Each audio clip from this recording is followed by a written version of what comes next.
Evening, folks. Thanks for joining us tonight for our scheduled meeting of the Allenstown, New Hampshire Board of Selectmen. Today is Monday, April 14th, and we will be starting at 6 p.m. We'll start with the national. Oh, I'm sorry. There we go. We'll start with the national.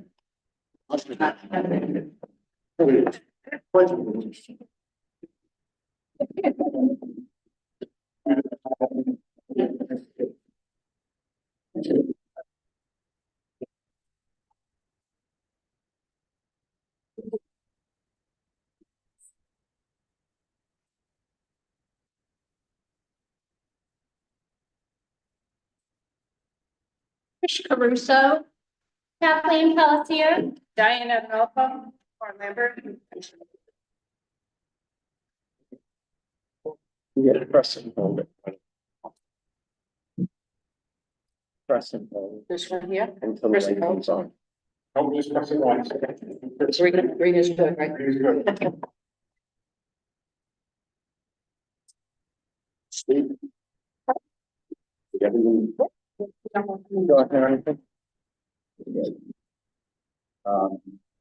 The setup here is a little new to us, so please be patient. The setup's a little new, so please be patient with us. Get through this. Has everyone signed the clipboard on the way in? If you haven't, please make sure that you sign the clipboard. So we can move initially, we were going to close on the Allenstown Elementary School this evening, but that's not possible. The all the paperwork hasn't been done by the lawyers yet, so by next time. But I'd like to say something about what type of meeting this is.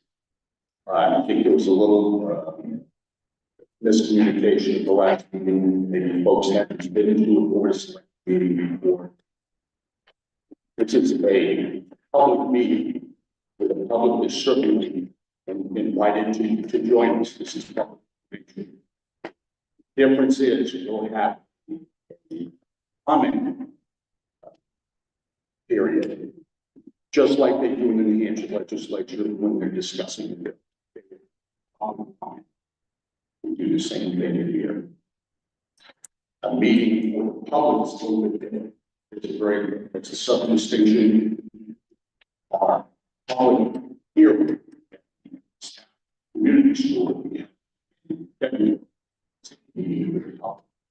show up and ask questions.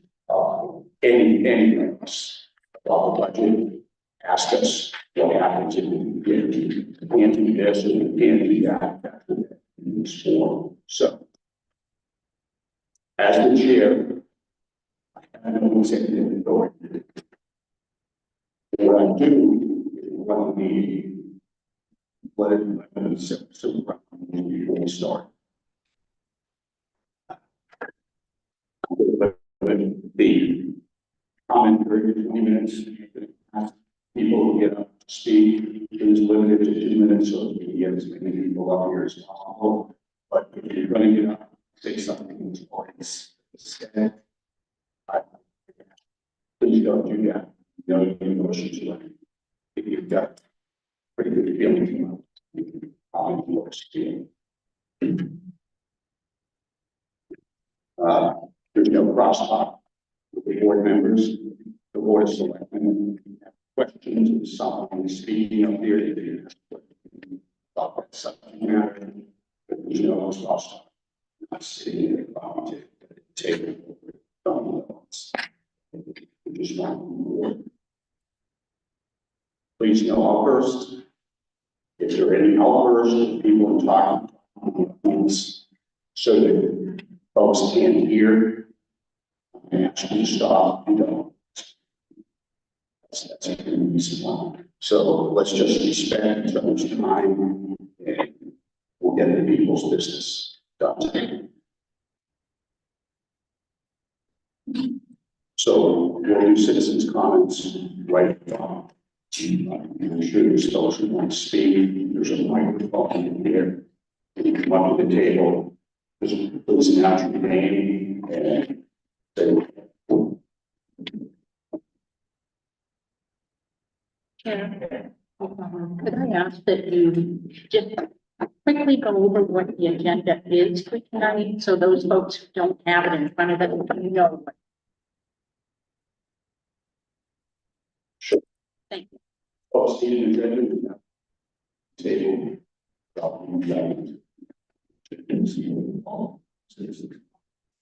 already spoke about, those are the money else. The second item is a department head's presentation concerning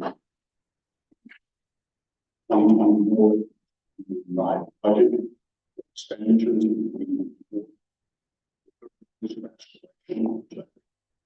Those are here. And the fourth one is that it's a second. It's going to be right. Senate 297. Leave it for the committee and won't be out until. Probably, I'm not sure. Probably, I'm not sure.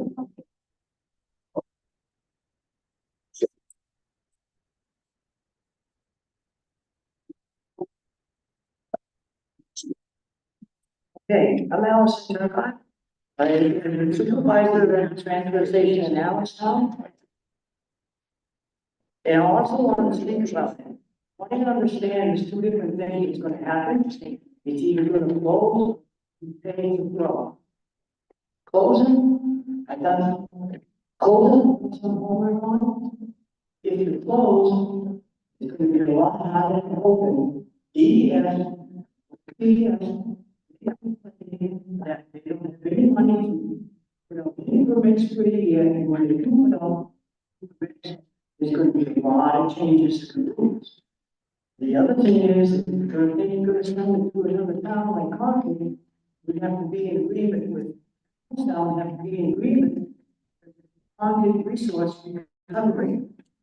And I don't know if that costs money or not. So that's the whole problem right there. The other thing is, if you're gonna go pay to flow, right now, I have to take all the residents that do come to the town. I was able to run it all myself, because most of them, 99%, will fall and ask questions.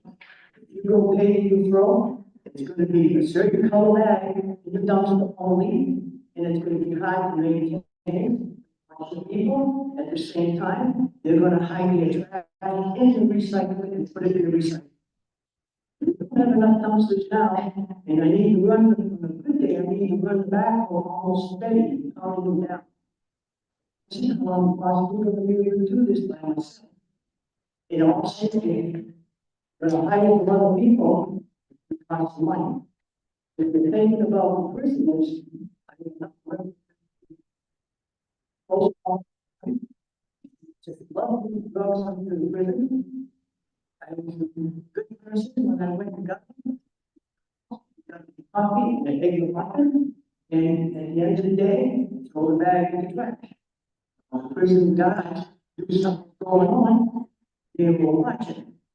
Somebody else put it back in the doll's bag, throw it goes. They said it was me. You were gone. No. What you guys plan to do, I think you should go here's now, and get on to the next year and get this solved. But the people decide what to do. We'll say, Thank you. And so,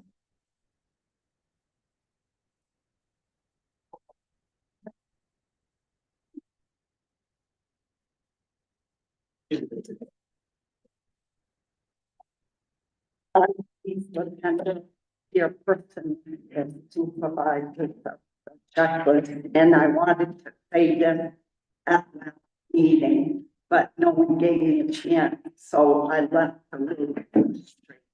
And I'm sorry if I did. But what I wanted to say is the school board did their homework before it came to this. And they, I think, did a great job in cutting their budget because their budget went through. I wondered why Kathleen's the only one looking up stuff. The rest of you are just idle. Kathleen's not the only one looking up stuff. We're just not saying it on Facebook. And me personally, I don't think. I'm not saying But anything no, about but it. you're asking, but that's where she's sharing it. I have the research. At the meetings as well. This is the first meeting they didn't have. well, maybe, but. Yeah. Well, That's all. I've been doing my research on my own because it is a very big decision. And I don't take it lightly, and just because I'm not saying everything I'm feeling, or again, not on social media telling everybody what I think, it's a decision that I'm really taking seriously, so I'm doing my homework. So yes, I am as well doing research. Louise, let me speak here, please. You had every opportunity to speak during the comment section. Speak, you did, you wanted to speak when I wasn't allowed to speak. Intonations on Facebook by another member. Stop. She's the only one in research. That's a all-based lie. It's abandoned. That's wrong. We've all done this. We've been doing this since November, over and over and over again. Some of us choose not to give out. I didn't see it. On social media. So, we'll clear that. Scott, may I? At no point on social media did I ever make a comment saying that the rest of the board of research, quite the opposite actually. If you scroll through, you'll see comments where I say they are doing their research. They just may not be looking at it all angles as I am. Also, when somebody runs for public office, you're still a private citizen. If I'm going to represent you, I have to know you. I have to know what you want to see me do while I'm in office. And you have to know me. If you want to vote for me, you have to know what I believe and that I'm listening to you. So I am not conducting a meeting or any business on social media, and all the information I'm sharing is public information that anybody can access. Any one of you can get a hold of that at any time. So I'm not violating, breaking anything, or doing anything inappropriate when I choose to interact with. Ma'am.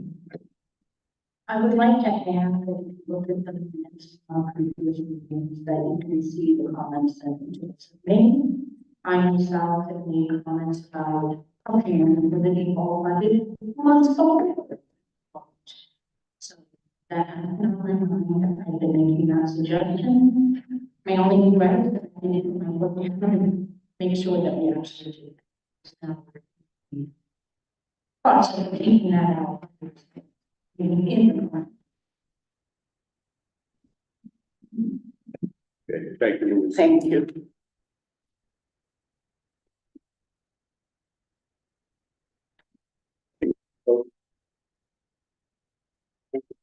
Go ahead, come on, Sarah.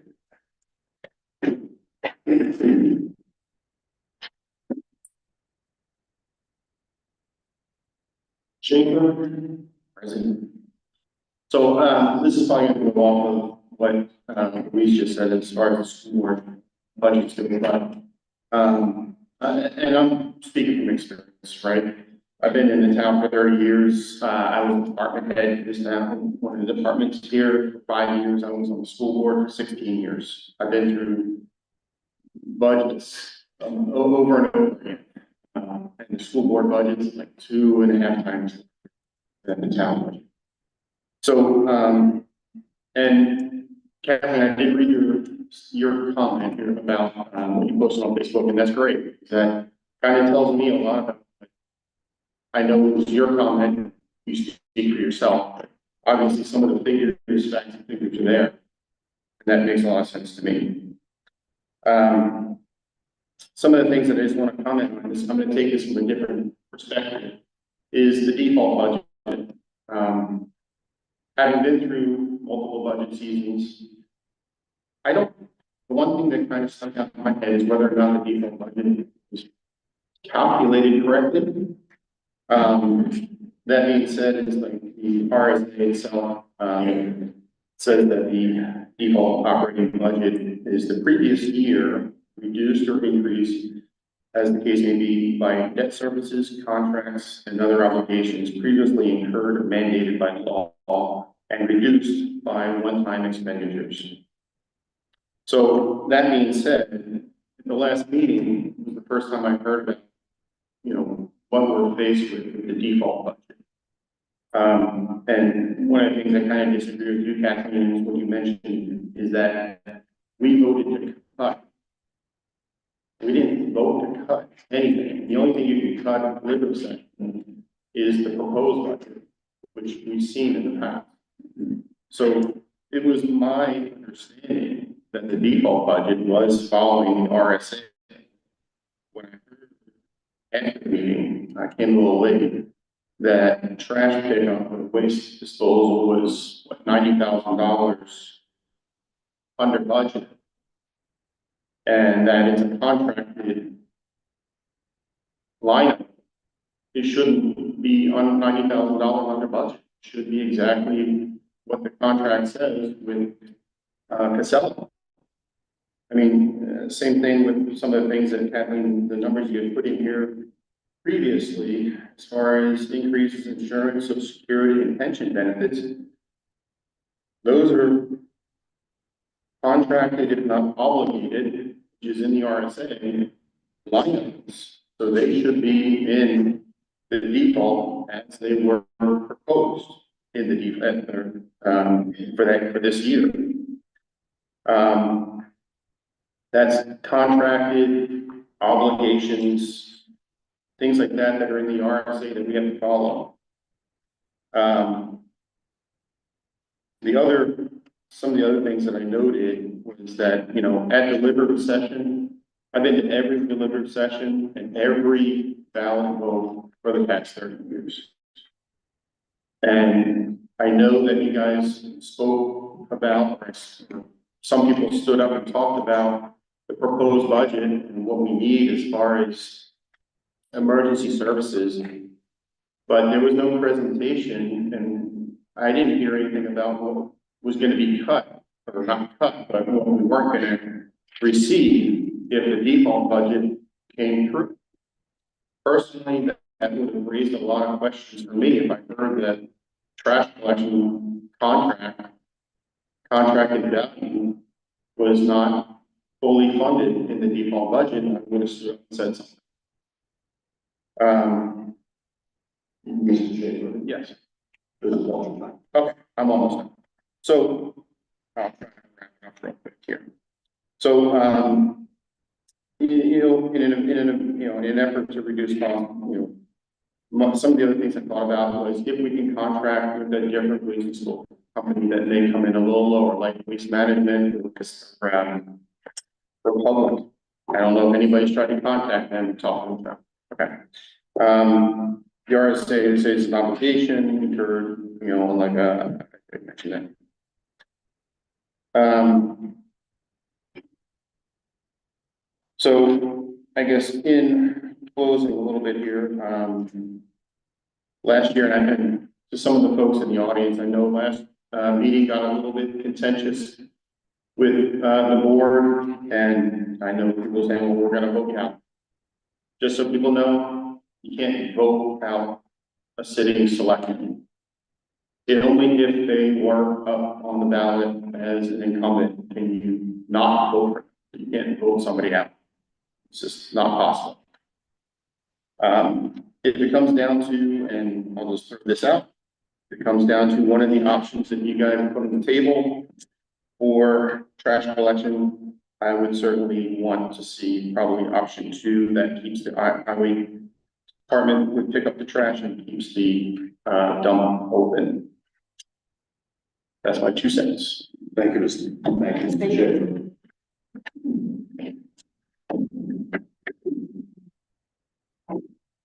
Anyone else? Anyone else?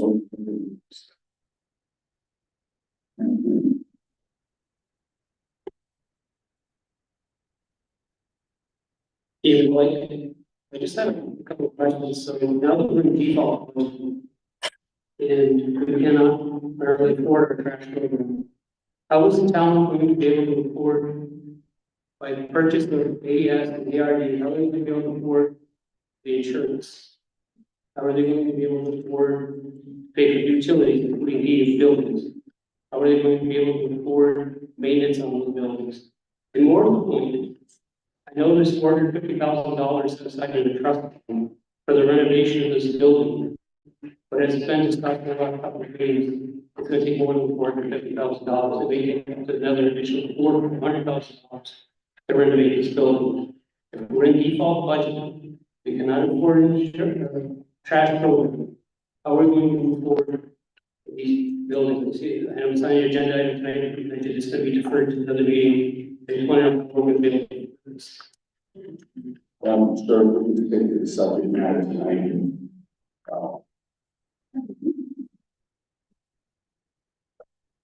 I really want to stay through the subject matter.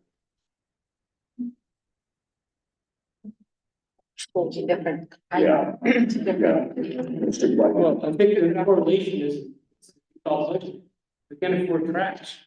I mean, afford the school, I mean, the item on here is Is $450,000. no. It's only going to be $3,000. Right. This is all we anticipate happening. No. As soon as some renovations are made. So. Which we haven't even determined yet. We're gonna do a study committee first to see what type of work is entailed and determine whether or not we should keep the building.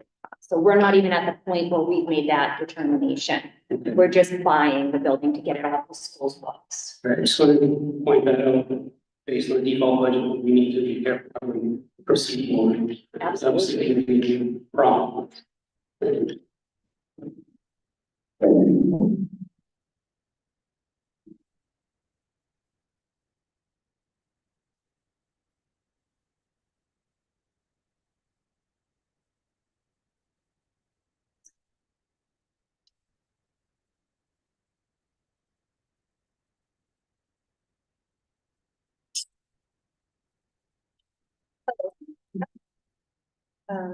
Vicky. And I have been a long time, I've been a long time resident in this town. And I just wanted to say, after looking over the options, I mean, I do agree with the last gentleman that was talking that with going with the default budget, we weren't really told exactly what was going to be coming out. A default budget is, now this is the money that you have to work with, so we have to make it work across the board on everything. So we expect cuts across the board, not just one service eliminated. But in looking, I mean, I understand we have to meet the default budget, so everything's gonna be a little bit of give and take. So, but on reading them, I did see option 2 years ago. It's the one that took care of our trash disposal. Absolutely have to transfer station open. We can't go without that. And that's gonna be more expensive in the long run to try to eliminate that. So my first option would be for the option two, and having the highway department do it, but to find a way to fund it. I know there's some different things that we have to do. We have to buy the additional dumpsters, we'll have to get a, packer truck, which is going to be not brand new. We'll have to restore it. That's all part of it, but, it did say it would take like an additional 40 hours of labor from the highway service to do it, but I think what we're gonna see from the trash bags and the pay to go is, one, it's gonna be very expensive. It's gonna be expensive for the residents, and there's gonna be a lot of people that are gonna try to get off putting the bags into the recycling dumpster. They're gonna be trying to do whatever they can so that they don't have to buy the bags or buy as many bags. I know how much trash I go through, so it is going to be expensive. Another comment with the Concord ones was that they fell apart. And so if we were to go to the bags, so I still am strongly more for option two. But if we were to go to the bags, then I think that we should be allowed to buy our own bags, heavy duty construction bags, which would be less expensive, but also buy the tags. That would be still a way for the town to get some income from it, but at least we know our bags aren't gonna fall apart. But still, I think option two is the best way. It's just going back to the way that we used to do it. There's gonna be so many problems that haven't even been anticipated yet, that we're not gonna know until we get there. I know you said last meeting that you were in Epsom. Epsom did that. That's free. We're not in Epsom. My taxes are $12,000 a year. Right before Christmas, I saw my taxes go up over $2,000 in 1 year. That was in December, and I'm not alone. That was the rest of the town. So you want to know why in December, that come in January, March vote, that people did not want to go to increasing the budget? We couldn't afford it. That's already extremely expensive. And we shouldn't be losing the service because of it. We've been very generous, like Kathleen has pointed out in previous years, on giving the town what we needed when we needed it. But this is definitely a service that needs to stay within the town, and I think there's gonna be another way to work. And we're not jeopardizing emergency services. They're not. There's other ways to get around emergency services. Brainsville, we've got a tax cut, and that fire department is down there consistent with it. They're not paying for that service. Maybe there's a way to charge them when we do have to go down there. Same thing with the, Hilbert, the other home, if they got a tax cut, there's gonna be some way to charge them when they're using our services and having to pay for it, that it doesn't rest on the tax. Thank you. Thanks. Anyone else? We've got a couple as well.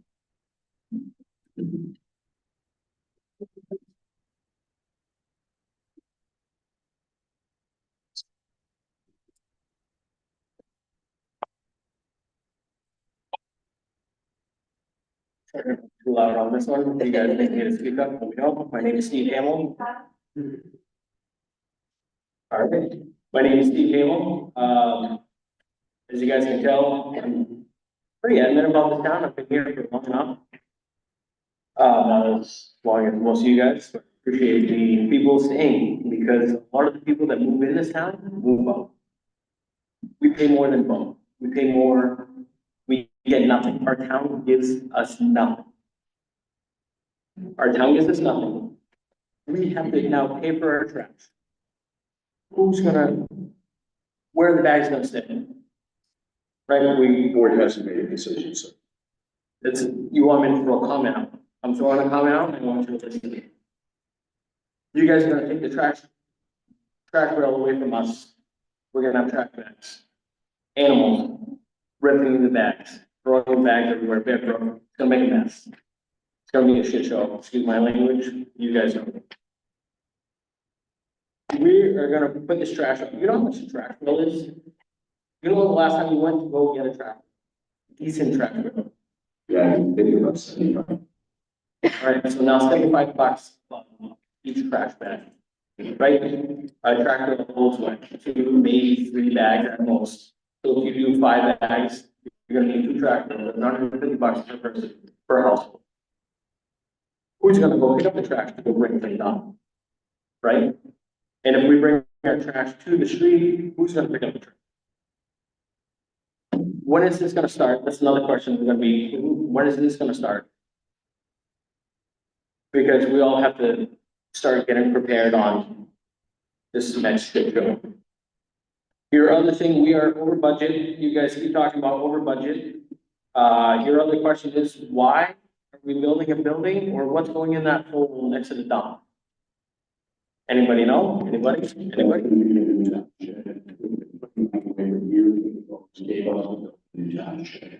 So another thing is, a lot of this things that are bringing up, you guys say the town is giving us a budget, the town is giving us a budget. How much money do we have in this budget in total? Because if we're over budget, maybe we can take a little bit of that budget out to help us out. Your other thing too is, where am I gonna do? We're over budget, we're building a shed. We're gonna get rid of the trash, we're gonna go to the dump. It's gonna be a mess. Your other thing too is, I know it's off topic, but I'm gonna do it real quick. Last meeting, you guys talked about Evans. Evans approved this. Who is Evans? Or is it an abbreviation for something? Town contractor. Yes, Okay. So your other thing too is, you guys already, it might sound like you already have a plan on what's going on. I'm a younger generation to most of you guys. I can see there's something going on in this town. We're playing favorites for certain people, certain individuals, certain groups. I'm not part of that group, neither are some of these people in town, because obviously we're here. Your other thing too is, there's something going on over budget. And you already started talking, you got red in the face when you brought up, bring it on Facebook. A lot of the people, I'm pretty sure she doesn't have Facebook, so how would she know what the stuff is, okay? Your other thing is, that's public knowledge. There's a lot of public knowledge. There's also a selectman, I was told, that is 2 years back taxes that is not being paid. Who's that person? Okay? That's also public knowledge. Your other thing is, you said you can't vote anybody else out or in. So my name is Steve Hamill, and if you want me to be head selectman, write me in. Thank you. Thank you,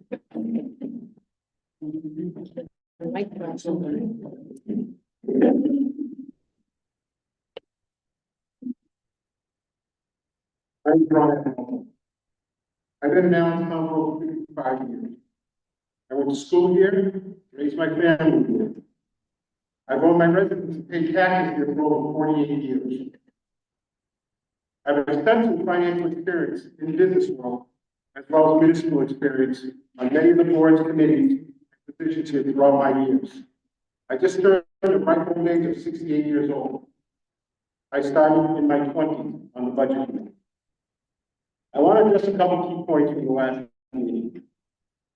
When we look at budget expenditures, they should be prioritized by the most critical services first, required by all town residents. I went out, did a little bit of my own research. I'm not being paid for this or anything, I just went out and did it because I was curious. I talked to our assessment, Avatar Associates. I said, give me the breakdown, all the residents in the town, so I can do an analysis of who actually uses curbside and who does not. And these figures are accurate. I gave them to Selectmen McDonald for review. These are verified by 40% of our town is not eligible for curbside. Although they may use the transfer station on occasion, 40% do not. 100% of our residents use all of our emergency services. For example, Hillsborough Senior Living, they put about $300,000 into the tax base per year. They have not yet maxed out. 25 canal. The next couple of years, is going to put 20 to 30 million dollars assessment into this town to help stabilize our current debt. I can tell you from knowing people in other towns, we're not as bad off as the rest. I've got some, if you were watching all of the stuff around town meeting time, $400,000 house in Epsom is looking at $1,400 to $1,600 a year tax increase. They do not have full-time police. Or if they have a limit, excuse me, if they have a limit, do not have full-time fire. Do not have solid waste collection. I know across the board cuts have been talked, but I think we need to have those department heads who are the most critical, and that is Chief Stark and Chief Lambert. Let everyone know what the implications are across the board cuts. I do not believe in them. I believe that what's going to happen is you will compromise service. I have done my own research right here. I'm happy to share this with everyone. That taking away the solid waste collection and disposal for 1 year, it's a 1 year problem. If the board works together, stop arguing. I think you can come up with a pretty good system for next year. Unfortunately, under default budgets, you gotta work with what you got. You can't use any money to offset that to come in from delinquent taxes. Anything you pay for paper throw, any of that income, you cannot use it. You might be able to put it in unassigned fund balance. You can't use it. I think that a process can be put together. I do not think 1 year of not having curbside, I think it gives time to have an adequate and a system that will go forward for years to come. But you need to think it up. I've seen the back in Concord actually talk to a woman, manager, who said, yeah, these are thin. They make them so they fall apart. A 15-gallon bag, it's 10 pounds. Put more in it, it rips. A 30-gallon is 20 pounds. Put more in it, they rip. My son-in-law who lives in Raymond experienced that as well. They have a similar system there. So I think that this is only temporary pain. I think that we can move forward with this, and I think a system can be put together. But there is no way. I could go and tell the people at Hillsbrook Senior Living,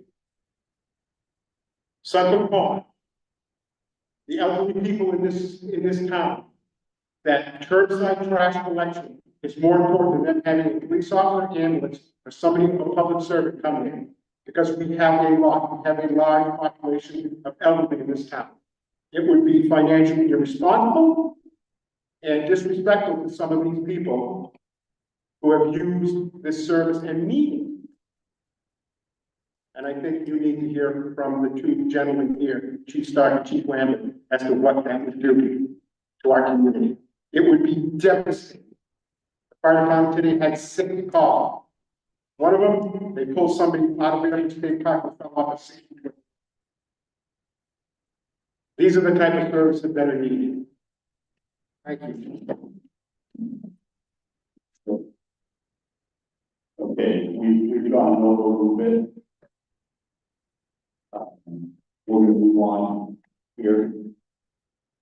Thank you for your comments. Again, thank you for your comments. Next up on the agenda is department head presentation.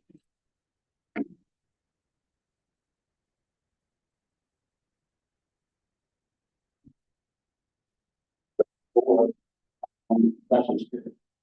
Each chief and I fire team this year's channel. I'm going to ask them to comment.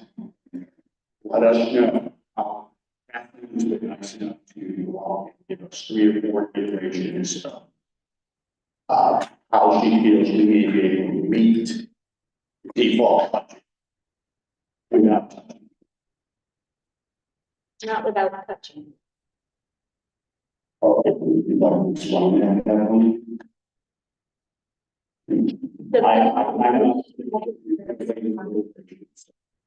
Yeah, it works off of option 4, so it is go through every budget line item. Through every budget, there were a lot of lines that were not fully expended last year, so I started by increasing those. to the amount that they were expended. Some of them are leaving a little more because the cost increased this year. There were some lines that were last year that really needed to be moved up. So I also looked at that. But with the suggested spending reduction, we would not lose any EMS and firefighters, any improved dollars.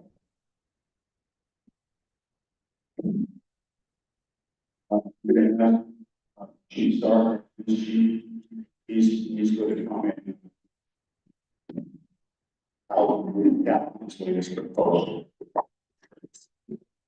Can everybody hear me okay? So the issue isn't so much that whether the full-time salary line is cut. The cuts that were suggested are not, most of them are not things we can cut.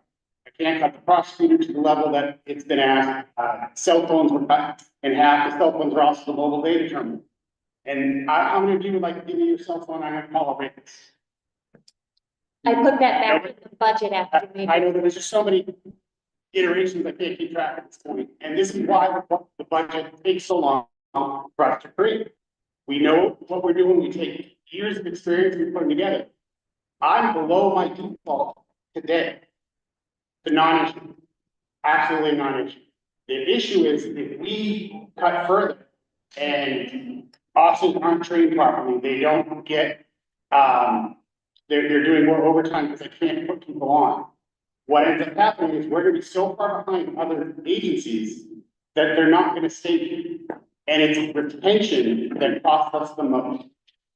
For all of the step increases, it is just over 25,000.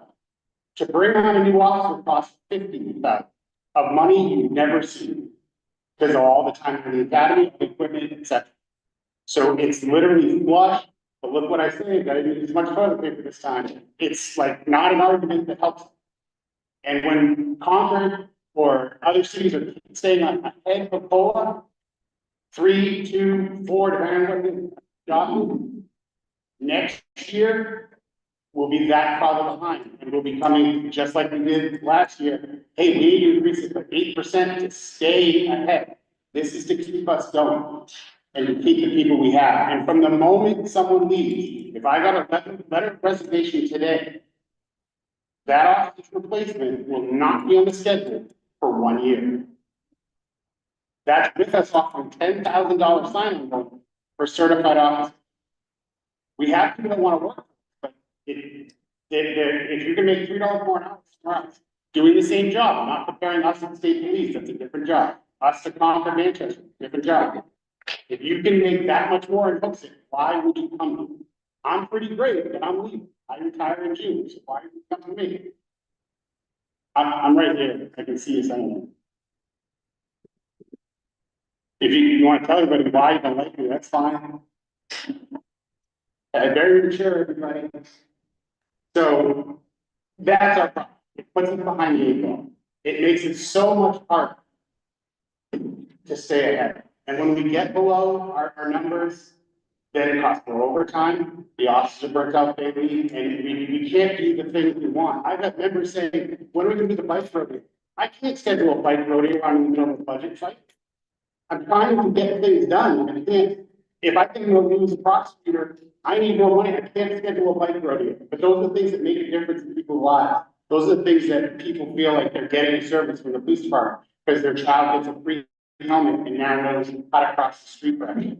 I still remember getting that stuff from my police officer. That's what I remember. And our biggest problem, and I love this problem, but this is my biggest problem. You all get trash collection. Very few of you ever see our officer, and that's fantastic. But until you get to meet us and use our services, it's not a value in your head. And that's fantastic. I'm glad you have that problem. Thank you, Chief.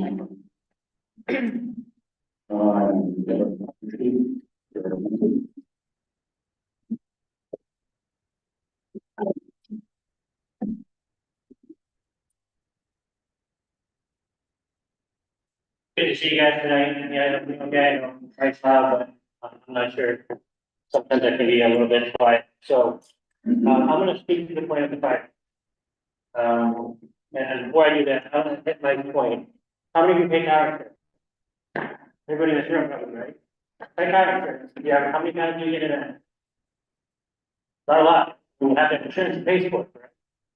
Now let's relate this over to the fire department, right? How many people use an ambulance insurance? Go ahead, who use an ambulance? Right? Not a lot, right? We need an ambulance, we need to be there, right? Right, so this is my point with the, there were some suggested cuts, and I didn't get the chance to see the last round because unfortunately I was seeing my family in Kentucky. Right, the round that I did get, budget lines that were going to be cut or reduced for that matter, for to run the ambulance service. How many know the history of how we just took over ambulance service? Elaine does because she's on the budget committee, right? Some of the select board members, because they were there at those meetings for many times, Maureen was that, you're the one that made the decision for it. Right? How many people know what it was gonna cost for Tri-Town to stay with us and the fire department to run? Which mind you, the fire department couldn't get out 30% of the time because we didn't have a problem with it, nobody wanted to volunteer, right? So we couldn't get out the door. We were super struggling. I had 9 people on the department, so 9. And out of those 4 was officers, and they worked full-time jobs, right? So when I tell you that we were struggling, when we looked at this, it was not a farce, right? So we looked at this with a fine-tooth comb, and I can tell you today that last year, we paid $186,750 for credit, correct? That's what you paid, you paid $600,000 for fire. If they charged us that this year, it was $400,000 for ambulance and $600,000 for the fire. That's over $1 million, given that, just about $1 million, this year would have been about 1.1, right? Does anybody know what we were gonna pay for ambulance service this year, if the budget passed? $871,000 would have come out of the tax dollars, and then the revolving fund, there's a huge bone extension of that. Basically, takes insurance money that you guys pay for insurance, puts it in savings account for us, and helps us offset the budget. That was gonna be $60,000 the budget passed. I can tell you that in the lines that were presented this year, but it might be no budgets, but I can tell you is where it needs to be, because our budget is the minimum. We ran out 7 months last year, that's my default budget, is to run the ambulance for 7 months. From that savings account, I am now moving $130,000 off to cover the expenses and the difference to make sure the ambulance service runs. Right? So to be blunt, some of the cuts and the proposals that were in there to be a cut, I can show you the numbers. I got 30 copies of that if anyone wants to see it. Right? That's right here. What the budget is, my default. How much money we're transferring into the revolving? And to be frank, if you take anything from those lines, I can take $500 a year, but to Mike's point, is my high. I don't have a cell phone in the park. I have to pay a cell phone fee. Those cell phones are connected to my cardiac phone that sends your heart to the hospital so they can activate the PET scanning to me, so you can get into the cath and maybe save your life before you die from heart attack. Right? So, and the point of cutting is, I have 12 pages here, if you want to read it. It basically says the fact that you can cut time to it. I can't control heat. We didn't use as much heat last year. We didn't use as much electricity because a lot of Mr. Caston being one of them helped us finish the second floor, maybe insulated, so we could save some money. And it was much appreciated. And my guys did a lot on their own, including myself putting flooring in for hours and hours and hours at a time. Right? So I can tell you that if you cut this, you're cutting the ambulance. We have 2. The minimum state rule to have on duty is 2 to run the ambulance.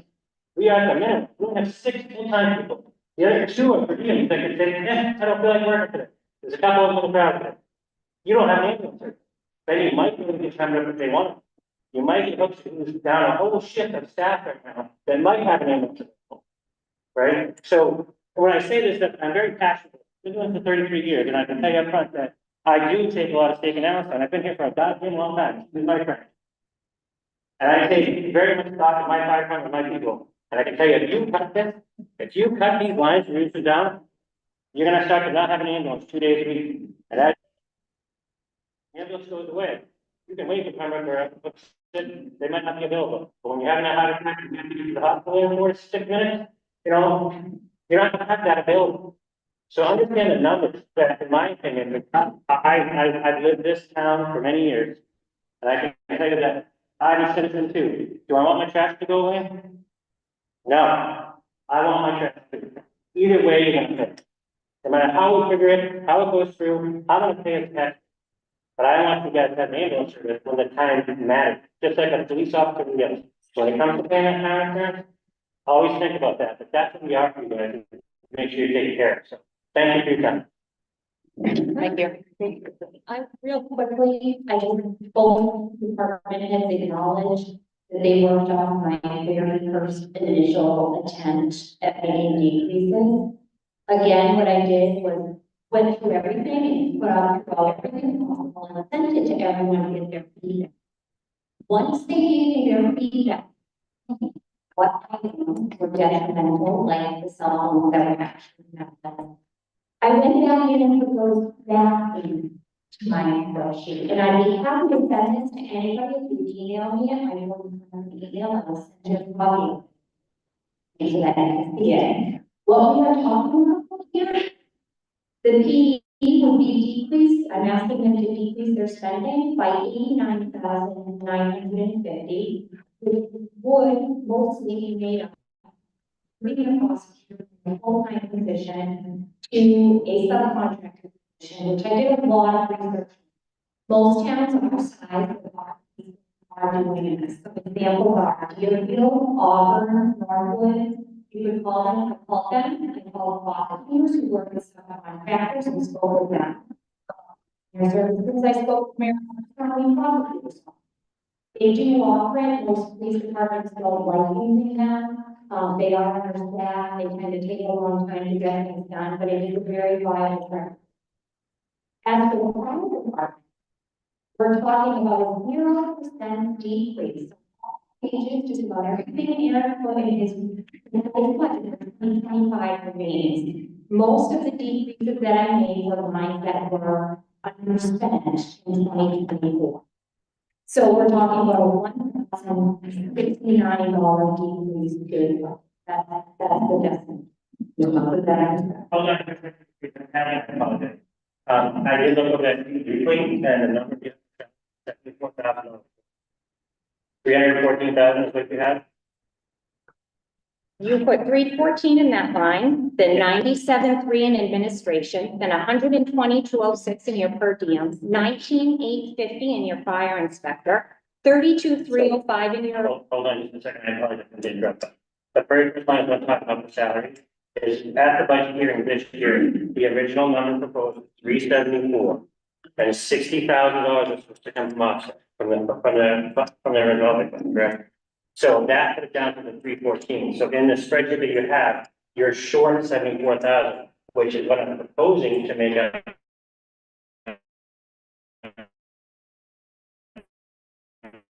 From the revolving fund. So it's basically one position. So why couldn't that come from your revolving fund? That's what the proposed plan was, but the number that you're putting forward is not the accurate number of what I need to operate. So if you're operating on that number, it's that. So I need it to be 374,919, to make sure that that's. So that's what I'm saying, if you need another 60,000, why couldn't you take that out of your revolving fund? I believe when the expansion of the fire department was sold to the public, it was that it's going to be self-supporting, you were going to use the revolving fund. And that's. I believe the balance in there is $600 and something thousand right now. It's actually 500, but half of it's committed or other things, which is about 30,000. I mean, the two are top of payment.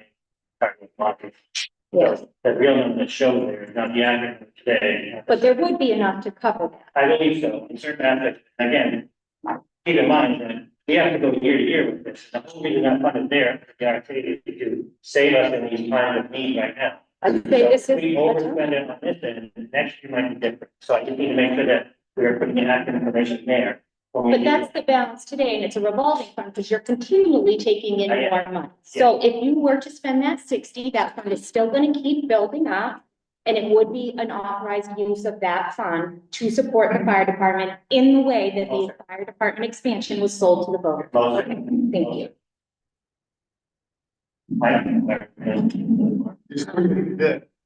The prosecutor idea, if it's done in a vacuum, it is pipe dream. Deerfield may be able to do it, but they don't take the dispatch. I'm sorry. That's what I was doing, I thought that's what we were doing. So that's the problem. Not a single question was asked. None. So these are based on no information whatsoever. I told her nothing. She did some research. Call it whoever they want. I'm not saying those people don't work out there. If I could save you $100,000 by having 8 hours a week, I would have done it. MRI came in, we paid them a lot of money to study these positions. They studied the prosecutor and gave her a raise. I didn't do that. I didn't have to wage study. I'm not human resources. I did not know how many things do you do, what is your job? We spend 8 hours a week in court. So if they're in court 8 hours a week, when did they prep a case? When did they talk to an officer? I'm sorry, government costs money. I can't offer you widgets for your money here. I just offer you efficiency, and that's what we have. Prosecutor just changed from county attorney's office to an in-house prosecutor because it is less expensive. All things would happily walk anybody through. Okay, but these other places, I don't know how they do that. Okay. So it's just not, $100,000 is not, it's not good. I'd like to make some comment, please. I would like to first thank the department heads for taking the time to compile their input. Anytime a town is asked to operate on a default budget, on its base, it seems like it's an easy task. Just have to operate at the same amount of money that we have left. But it's not that easy. Just like taxpayers, the town departments have increased costs, and we have to account for that. As I stated earlier, I am grateful that board didn't vote to have the departments prepare these budgets before the election. This would have saved us a lot of time right now. And I also know that any lines that might get cut this year will not be part of the default budget. So, in my viewpoint, I looked through the town budget lines, just as Kathleen did, and found many lines where we reduced spending or spending increases could be implemented. And I would like to see the board and the department work together to make this happen. I don't want it to be an us against them. I think we feel that way because we are to get this accomplished because we are operating in the default year. Appreciate all the efforts. The only thing that I was looking for specifically when I appreciate the narratives and I saw that Eric did so well. It was really to go through that spreadsheet the same way that Catherine did and give your proposals.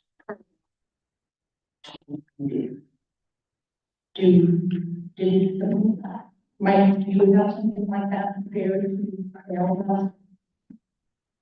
Not right. We have a budget ready for months. We saw this.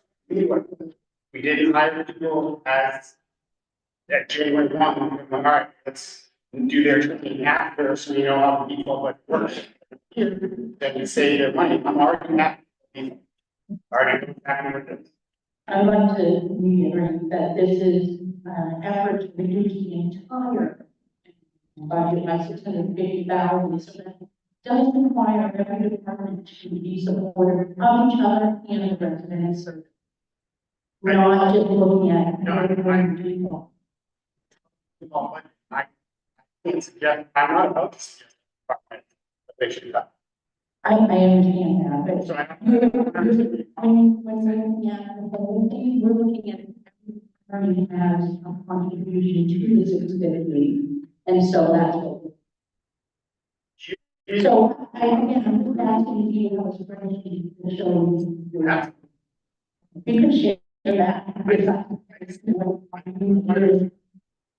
So you can understand on. Yeah. That people will people, I don't. I just like to do more iteration on what. Yes. Did you miss it? No, I It didn't. wasn't instructed. I understand the whole narrative. But it's the hard numbers. numerical numbers, and I understand what you're saying, but when we're looking at this many different departments and lines, it's easier for us when we're making these decisions. I'll lower the, do an Excel spreadsheet. The question is, if I make, I have a budget that is less than last year's. I don't know what else you want me to take off. I think your numbers, you're saying they are.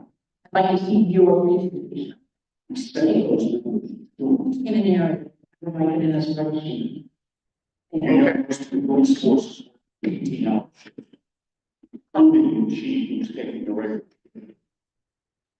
We've been going through this budget process.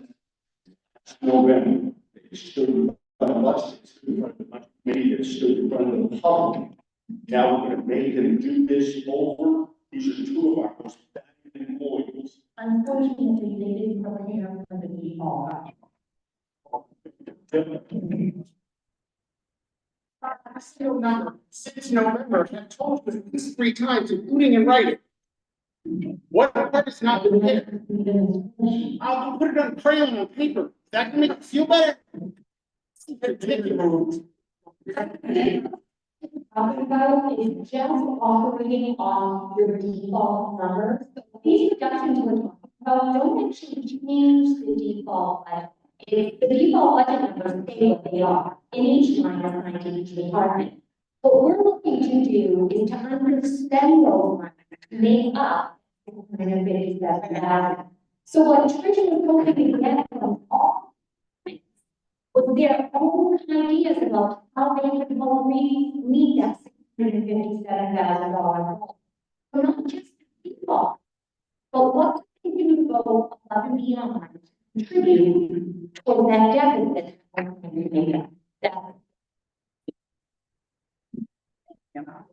So I'm gonna do it because I have never like this. Working together, I've lived leadership careers my whole life, right? Working together, one of the things I said to this board when I took over this budget, that I would never mind with them. Always be open, and Maureen in the back, and she'll test that, and so is Elaine, right? Working together for default budget, we all know we have to be here, right? We all voted that, we have to deal with it. I think that perception that happens is amongst the board, and we witnessed it last week, I watched the board of selectmen meeting because I had to sit in it, right?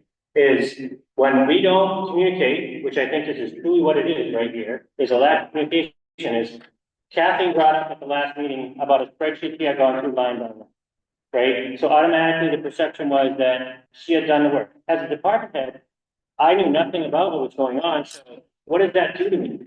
Puts me on defense, right? So I have to go, oh my God, what's gonna be cut out of my line? And that's when Mike just walked out of the room right there. Right? You don't have to work on this budget. I spent hours on this budget, 3.5 years of hard work to take over an annual service so I could save the citizens money. I think to Trish's point is if we're gonna work together, we should all be transparent. And I don't think that's happening right now. I think you both, all of you, 3 of you, should come to the department and sit down all at the same meeting and say, where do we make up the difference? Instead of throwing out spreadsheets of what you're gonna cut out of departments, which is gonna hurt the citizen, should be done together. That's only my piece. Our meetings have to be public so that everybody can see. So when we come to our select are the only time. So I created a sheet, so it could be sent out ahead of time and people could review it. Everybody would know because I know that you can't read my mind. You don't know what I'm. Not put out like on board last meeting, every time, if the company brought up at the meeting, and automatically the president, the bell went off, and we said something, we said it in that meeting, and the college that you're sending, so automatically the perception is we're on the defense, that we're gonna get cut. Right, and so putting out a to the board members, or meeting, talking about it, or maybe approaching the departments ahead of time, to say, this is what I'm thinking, what do you think? I said it in the letter I sent to you guys, I said it from the beginning, my goal was, you guys called in my office about things, we had a question about the letter to the bottom, all of you sat in the office, and I was transparent to the information, I didn't get that thing. I thought we after that, and the lines in it, was automatically creating animosity and an environment of not being able to work together. And I think that's what right to show them, is you guys have the ability to reach out to us to kind of any kind of individual. You're not operating as a board. I'm asking for that respect. This is my part-time job. I'm a retired guy. This is because I love Allentown. I've lived here my whole life. So you want something like that, and I extend the respect to you guys and not be one-sided, it's not nice. It's not help, doesn't help anyone. And I apologize, because that was not my intention. I thought that everybody knew who went to a default budget. Everybody would be looking at the budget to find ways to bring it down. So when I started looking and creating that spreadsheet, I did assume that everybody was doing the same thing. So when I shared my ideas, I expected I was gonna get other ideas back. I didn't know I was the only one who had done it. Then I offered to share my spreadsheet in an effort to be transparent. And at that time, I stated multiple times that it was just a beginning, that it was nothing set in stone, it was just my first attempt done in 2 hours, that would be Tuesday, and that I didn't know that I did. The reason I was sending it out was to get feedback. I didn't get any feedback. And But I did set myself.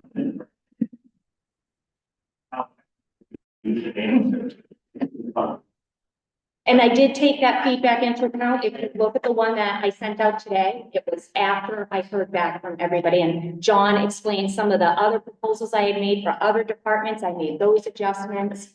But at the end of the day, even after taking that feedback and making the adjustments, it's still feasible to continue some form of trash service, and it won't decimate safety services. In fairness to the police and the fire, would like to hear from John about maybe some boards that might have expenses and that type of thing, and we can help them really well. So, let me just go over a couple things first. After talking to the Department of Revenue, option one has an issue in it. There's only a 1-year savings in it. The second year, because we're no longer providing the service, it gets pulled out of the default. So there will be no savings in year 2 as far as the trash goes. And just so that everybody understands that these options not only eliminate trash, but they eliminate paving. Right now we have about $300,000 worth of roads out there that don't have top, that were slated to be topped this year. And the thing with when you put down base, it only lasts so long before we're gonna have to start over. So I just wanna make sure that moving forward, we understand we might be able to sneak away without doing a lot of paving this year, but that's really a 1-year solution to help reduce some of these numbers. I mean, the last budget that we went default was in 2010. I think I'm one of the only employees with maybe except that have lived through this. So what it is, I mean, we have to get to a number, but we don't have to, we can get to that number by watching lines more than cutting things. So that being said, I think, I think that we moving forward, trash has become so expensive that if we don't want to, or if the taxpayers can't afford it, we have to change it. We'll have to go with a different, some sort of different option. If that, to move forward. As far as this year's default, is that what you're looking for? Like what we did this past year and we were overspent? If you don't mind talking about, I know trash is a big part of the meeting, other things. So our two biggest lines that we overspent this past year were full-time salaries and paving. Paving we knew, because of the school project was just so big. We have $170,000, which doesn't get us, it gets us about, if we're reconstructing the road with just base coat, it gets us about 3/4 of a mile. The project we did this year was about a mile. So that's why we were over with that. But when I came to you and I came to you in that August meeting before we paved it, we knew we were gonna be over. But I knew that I had a good feeling that my budget, the rest of the budget could absorb it. So that's why we pushed forward with that. The other line was the salary line. And basically the part-time salaries were attached to the full-time salaries. So if you look at the part-time line, it was hardly spent. That's because we had one full-timer that went to part-time on January 1st, and I don't think the code was changed. That being said, the accounting was kind of difficult, so things weren't quite dealt with. Can you go a little more on the trash options and the impact for future years? Because you did just mention that there would be additional savings going into the next fiscal year with certain options. Right, so it was my understanding in going through default budgets before that, if we reduce an employee line, that employee line in the default budget didn't change. But we've never in our process, or as far as the highway department goes, we've never cut out a service. And by cutting out that service, according to the Department of Revenue, we eliminate that money from the default budget. So it won't be able to save us in the following year. So that's kind of a new thing, and we just learned that within the last day or so. Knowing that with your expertise and knowledge of the options that you presented, or maybe a new option that you thought of? What So, did you think of? I mean, I think by doing it ourselves with either option 2 or option 4, really save us money. It reduces the amount of road work we can do. But if we feel that service is that needed and we want to do it cheaper, doing it in-house is definitely going to save us a little bit of money. The option 4 part of it, the pay to throw, kind of puts together a revolving fund so that if or when trash prices go up, because they're not going to do anything but disposal costs are going up, we're running out of landfills. I talked to Wheelabrator up in Pennacook, they're over. They can't take any more, they're over their capacity. So that being said, we are currently starting to put trash on rails and sending it to Ohio by train. So as more and more of that happens and Casella fills their landfills in Bethlehem and in Rochester, we're just gonna pay more per ton to get rid of it. The pay to throw option forces recycling, I believe. I think it really promotes it because you don't want to pay for a bag, right? I mean, you get a bunch of boxes, you're gonna recycle them for free as opposed to pay for a bag. It also promotes composting. A lot of people compost their just their food waste, their vegetable waste. I mean, you peel potatoes, it weighs, and all that poundage going into the trash costs us money. So I almost hate to say option 4 is the better, but I think option 4 is better to maintain trash for the long haul. Option 2 is more like what we did before. Hold on. Option 4 is pay to throw, for those that don't know. Option 2 would be us going back to prior to the contract with Casella, where the town actually went around and picked up the trash. Louise. Thank you. Did I have a question? Jack. I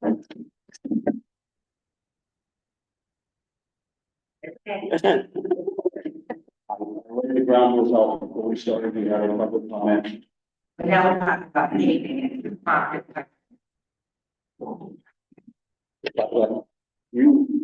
So I can, so as far as paving goes, by not paving this year, we'll completely change our CIP, if that's where you're going with it. The CIP will have to change, and it's only because things will change as we go forward.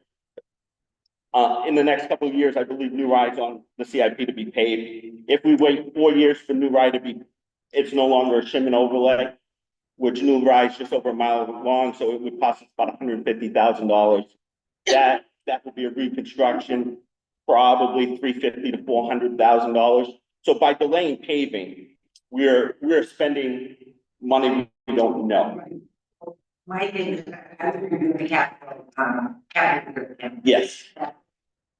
So part of the capital, what we're doing some of the paving this year. We're gonna take it out of capital reserve. Barker Street is, if you've been down it lately, the dirt part of Dodge Road is better than Barker Street. So that's one of those roads that we have to, I feel that we have to do. But to absolutely decimate the capital reserve account, No, it, 270,000. right. So we're probably looking at a 90 to 100,000 on Bartlett Street before we're done. So. Thanks, John. Sure.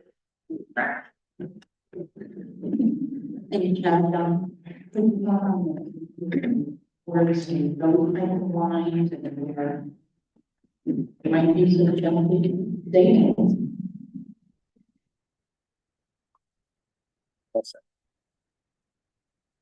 Well, first thing I'm recommending, not for a full year.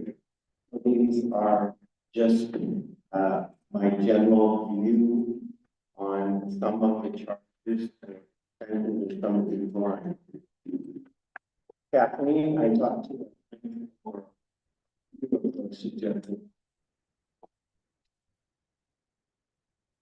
The savings that I can suggest are minimal. Not going to get very close to the numbers you're looking at. When I put together this, it is very little. I don't know if I'm not I only increased those costs that I was aware of. Absolute definitive numbers. The budget as a whole in 2024 was. So one thing I want, we look at line items that have money left over. When you overspend your budget, you've gone to zero and then beyond zero. So when it may show a positive number in the budget, it's not really there. It's already been spent. So one caution I have, we can start reducing because we didn't expend it. Be knowledgeable of that. An example might be electricity or heat, salt or sand. You may not use all of that in that particular year. It doesn't mean you can reduce that by a great amount. Following year, maybe a heavy winter, maybe colder. Those lines will be used. Some of the other suggested lines that I saw were in the family service line, welfare. While that's a very easy target to go after, because many times you have to consider yourself that you're not spending all that. That means your community is either having help from outside agencies or self-sufficient. But if you encounter time or opportunity in your town, you need that money there. Every person that walks through the door is eligible to get funding and assistance if they qualify. If you cut your budget too low in that particular department, you will be forced to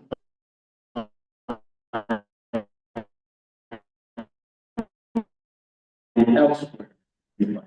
So while that again is a very generous line to put money, I caution you, be careful because you will be obligated to pay those monies out. People come in for need. The other line we were looking at are contracted services, such as computers, IT services. We don't have an IT department. We contract all of that out to outside agencies. Those of you who have been following budget meetings and also board meetings, you understand that some members would like to get out of that. That's not going to be for another couple of years. So as long as we're obligated to be in that contract, we have to fix it year to year. You really can't make money on that. So the rest of the lines we're looking at are things like supplies, paper, pencils, ink cartridges for toner, things like that. Or you're looking at personnel. Personnel are your biggest cost anyway. Along with that, you have insurance, you have retirement, you have social security, you have Medicaid. It's all driven by the hourly rate you're paying people. Since I've been here in August, there's only been one increase, which was based on the wage study that MRI did. That equated to about $21,000. So when those wages went up by $21,000, it also affected social security, retirement, and Medicaid. Health costs went up over 14% this year. That's a cost we absorbed. We didn't plan on, we did the operational budget. That didn't pass. We still have that. And that has to be found elsewhere in the budget. But one thing to remind folks with the default budget, you don't cut. You have two opportunities to cut a budget. First time is during the budget committee, which Elaine chairs. Everybody looks through their budget, makes suggestions on cutting or raising line. The second time you have an opportunity to cut or reduce a budget, or increase it if you like, is the deliberative session. I understand this year's deliberative session was very well attended. And every one of yours opportunity to make a motion to cut or reduce a budget. I didn't hear anybody get up. Once that deliberative session closes, your budget is now locked. Number that appears on the deck. So those of you who didn't participate in either one of those events, you were looking at two numbers. The operating budget and the default. You had one choice, yes or no. I understand a lot of you didn't understand if you voted no, what would happen. I can appreciate that. That's why I encourage all of you to read, look, listen. All of the videos of the meeting are now online. You can't make a meeting live, go back, listen to it. Very good question. What I It was stated that if a line item is moved under expended to a different line item, that does not go away, does it? Once the default budget is determined, it's determined before you vote. If the operating budget, you end up with the default budget, those line items remain locked where they are. The only thing you can do is underexpend. You have to overexpend another one. I do not recommend moving money to another. Why? Because that will throw off your accounting history. If over the course of 5 years, you see you're constantly overexpending a line, underexpending another, that would be an opportunity for the budget committee or the deliberative session to say, we need to move money into that line and reduce it out of this one. That's the time you do that. But even though the board doesn't have the authority to move money, you're skewing your history by increasing a line in the middle of the year, which throws off your ability to really examine what you're spending. So my question is, $1,000 as trustee trust fund, which last year supposedly only spent 4%. Incorrect. We spent over $2,000 on a computer, plus legal fees, and never attributed to that line. Am I going to have that $5,000 this year? Yes. I just need that clarified. So if you move money from any other, or underfund any other account on that ledger, and move it, that whole budget, what we have this year is what shows next year, including every single line. The other problem we've been encountering since I've been here, doing some forensic examination of the budget, there was often expenditures applied to the wrong, which again, if it's done incorrectly, will give you the false sense that there's actually more money in that line than what's actually spent right here. By putting it in the wrong line, pay for a computer, and you put it on.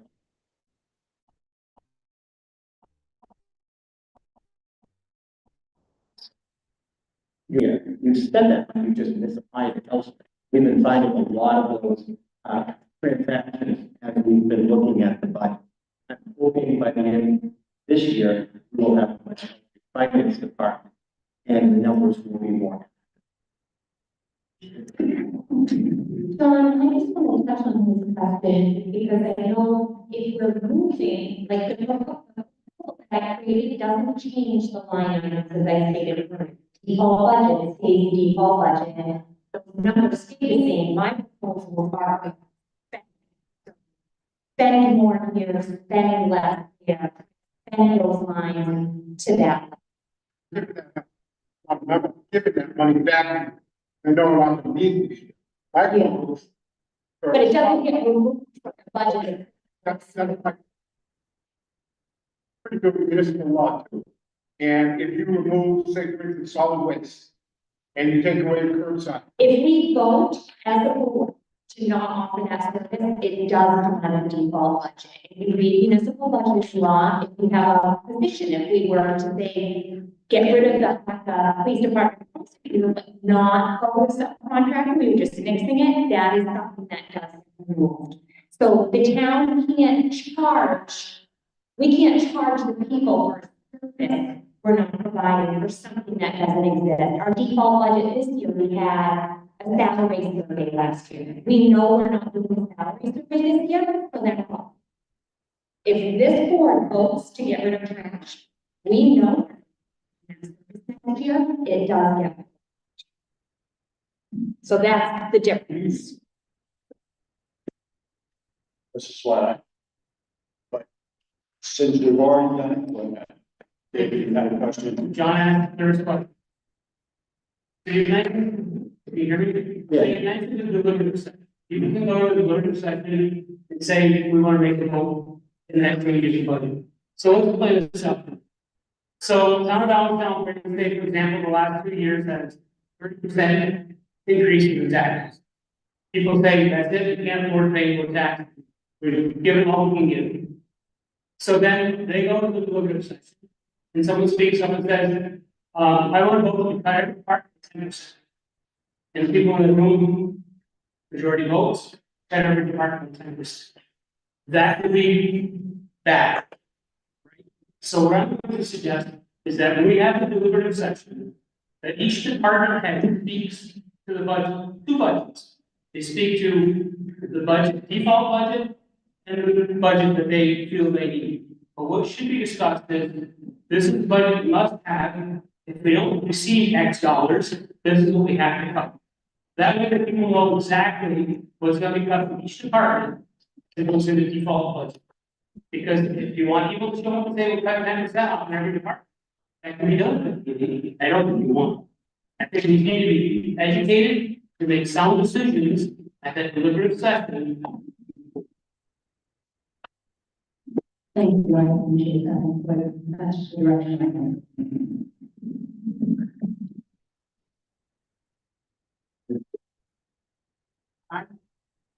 When I was working at halls and they, employee, What, does it have anything to do with?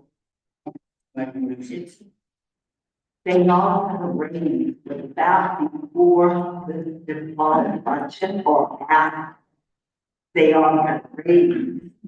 And you're talking about benefits for that person, that they all have a rating.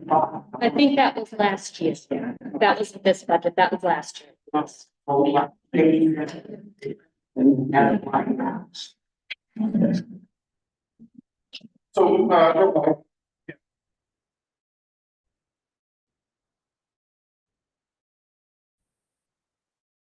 this. So, like I said before, I'm really confused about this default budget. I know you cannot cut out of the default budget and do it, you can only cut both budget. So I heard the chief say that he's working with money less than he had last year. How is that possible in default? I don't know who created the default budget, but to me, it sounds like there are things that were missed, that were contracted, or they were obligated. I think you misunderstood. He meant he's spending less than the default. That Okay, because he so had vacancies, he's I thought he actually said paid. he's working with less than he had.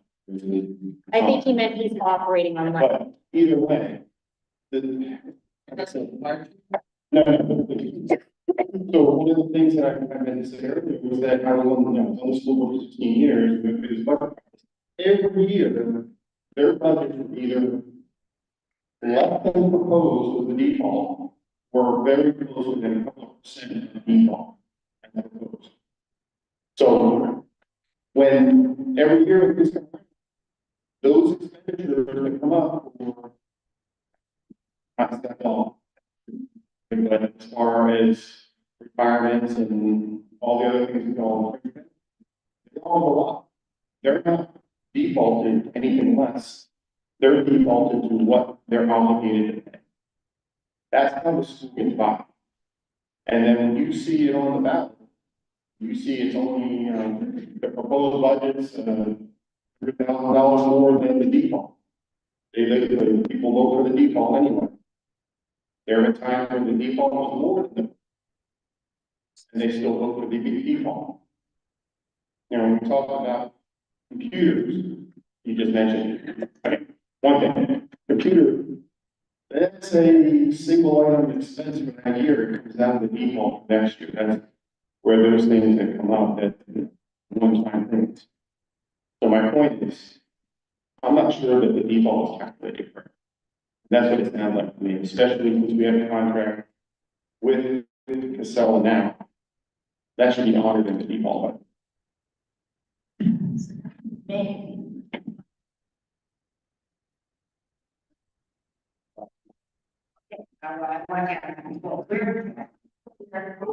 Yeah. Yeah.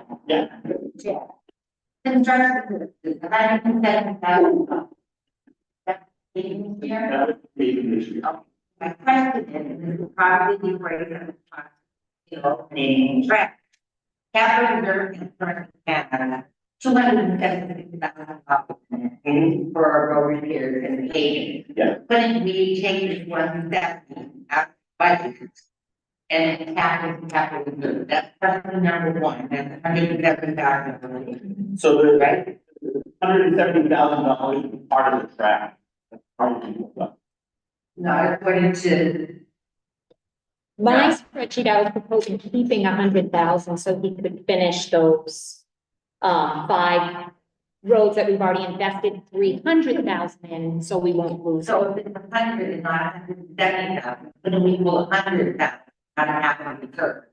Which would be down to rainy day for right now. So let's take the money from that. That's that's one. Item number 2. If the board of selectmen chooses proposal number 4. Yeah. The proposal number 4, and I have to check off all those, what's involved in them. The proposal number 4 includes capital. The purchase of a new cab. Yeah. Okay, how much would you use cab? So we're at 239 for a 1-year-old package, 4-year warranty. Okay. That's you, but I'm just saying, is, highway equipment, highway department equipment has approximately 50,000 in it. What do you give the years? So we were looking at using some of the capital reserve line and some of the disposal or the collection line to come up with that $50,000 first payment for the lease purchase of the new back. All right, so those are the 2 things that I just wanted to mention, because that's the $100,000. If we tap into the capital reserve account for paving, for that. So if you look at the auction, I would the other way, I would not on page. So in auction, all the auctions that I've eliminated $170,000 in my budget. We're not going to spend that this year. we've already committed to the contract and taking it out of capital reserve for Barker Street. And my thought was we could kind of handle it. Approaching up the street, depending on how. Okay, so what else would be necessary to retrofit or landfill to be whatever the code goes? The word of language. So if we decide to move, we need that. Okay, And that's in that. okay, because getting in landfill capital reserve be done. Right, so we'll need about, well, I call for number before the tariffs. So the number before. Yeah. So you have the money. Okay, that's all I want to ask. Thank you. Can John speak to the question about our calculation of our default budget? Is it correct this year? Yes. Okay. Make sure. Carl brought it up a couple times. Okay. Kind of way, one, some of our agenda items here. So the third one is trash. We've already spoken on this. I'd like to explain why I came to the decision I came to. So I'd like to explain my analysis and why I came to the decision that I came to. So when we first looked at this, there were pretty much narrowed it down to between 1 and 4. Early discussion. So I looked at option number 1. And I looked at that, and so option number 1 is no trash service in town, which means the taxpayers would not be paying for trash removal. People would have to find a company, and there are many of them around. They may not all come down, but I know there's a few that do. And people would pay to have their trash hauled away, which is done in many other towns. So that's option number 1. Option number 4, we call it paying drugs. People have to pay their trash. So when I first looked at this, I said, well, you know what, option number 1 takes trash removal curbside and taking trash to the dump right out of the tax. So people could contract and they would pay for that outside of their taxes. So, you know, so when we, get hit with this big bill, because trash is costing so much more money, it would allow people to go and find their own company. Right, so I was leaning towards option 1, then I was reading option 4, and I said, well, that's pretty reasonable, until I was informed that any of the rent revenue we would get from the back, we can't use this year. So that doesn't, no good for this year. So with that, I said, well, you know what, number 1 seems to be the better option. And then what I did was I did a comparison between option 1 and 4. So there are certain tasks, and I did option 1, option 4. So the task, we have to procure a packer. Option 1, no need to do, because people will call up, say, pick up my trash for X amount of dollars a month. Option 4, we have to buy the pack. So what if, so we're in a really tight time crunch here. Because every day that goes by that we don't have a solution in place, we're spending $1,100. Cutting into money that we don't have. So we don't know when we can get a packer. I know Chad said we had talked to a company, but with all the delays and, waiting for parts and stuff, what if the packer's late? So for every day the packer's late, $1,100. Okay. If the packer breaks down, Chad has said in the past, companies help us out.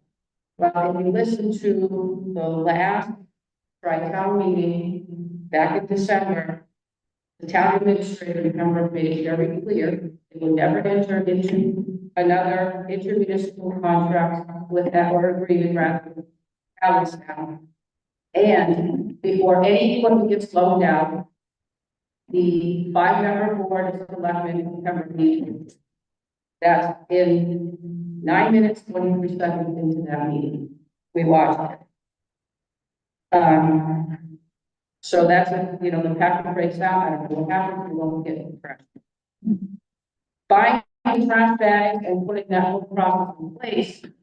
We need to buy the trash bags from somewhere, I don't know, if it's balance now, those logistics haven't even been, you know,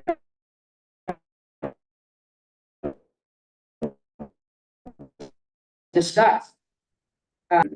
Good discussion. Saying that. Yeah, Company will provide health benefits for everyone. okay, I can do the proposal because I think all of it. okay, all right, just let me get through this. So we have to get that product in place, and then we would have to talk to the local stores. You know, do they want to sell that? We have to figure out, you know, with that, how will they keep, what do we get? And also, one of the problems that I was told was, I told people who live in other towns as part of this research, and they said, go to store, you know, whatever, and they're all, so you can't get bags, you can't put your trash. That was one of the problems that they ran into. The other issue is, how much are we gonna price the bags? You know, the bags have to be priced so that they support the process. I don't know what that's. In Concord, I checked when I was at Market Basket last Sunday, it's, $8 for 5 15-gallon bags, $16 for 30-gallon bags. Now, that's hard. I don't know what we're gonna have to price these. We have to calculate that. And as soon as that gets to be more expensive than people calling, for example, Pure More, they're gonna go to Pure More, and we're not making enough money to support the process. We're not gonna make enough money to pay them half. Well, as soon as the bigger portion of the back, that you can come back. So if we get less in the game, then we pay less. And we get less on revenue from the bank. Right, we still have that. Yeah, that's, you know, in the crash, the program goes way more. The data pro in the 37 in New Hampshire. Most of the data pro using the subsidized, completely paid for, much like the revolving fund for the ambulance. Yeah. Subsidized, there's still some tax dollars that are going into it. So it's one of those things where it's a discussion where the board will have to make, depending on how much they want to fund in future years. And what it allows us to do is, if the tonnage goes up, we can adjust a bad thing by the bad.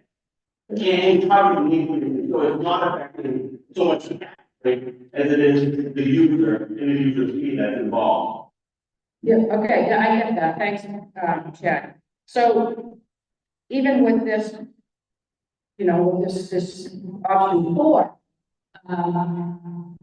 I think for this year, I think we have enough time to get this in place and save the money that we need to save. I just don't see that happening because it's too high risk. So, in my opinion, I think option number 1 is what I'm supporting. Option number 1 for this year. I think what we need to do is put in a warrant article to see if people want to buy a package. If they do, Those places. then that's fine. We buy a package, we go, we implement this system, and life goes on. And I think that's a good long-term solution. I just don't think we can get it done in time this year to save the money. And there's no way, no how that I'm going to have cuts into anything that deals with safety, fire, police, you know, even before cuts into the highway department. I don't think that's a good idea. I have a lot of faith in the department head, fire chief, and police chief, and it's unfortunate that this board frustrated our police chief with where he walked out. It's too bad, unfortunate that happened. What are you gonna do if you don't wanna cut public safety when the default budget drops to 5.1 million next year? And the citizens are upset they've had their trash service taken away and they vote default.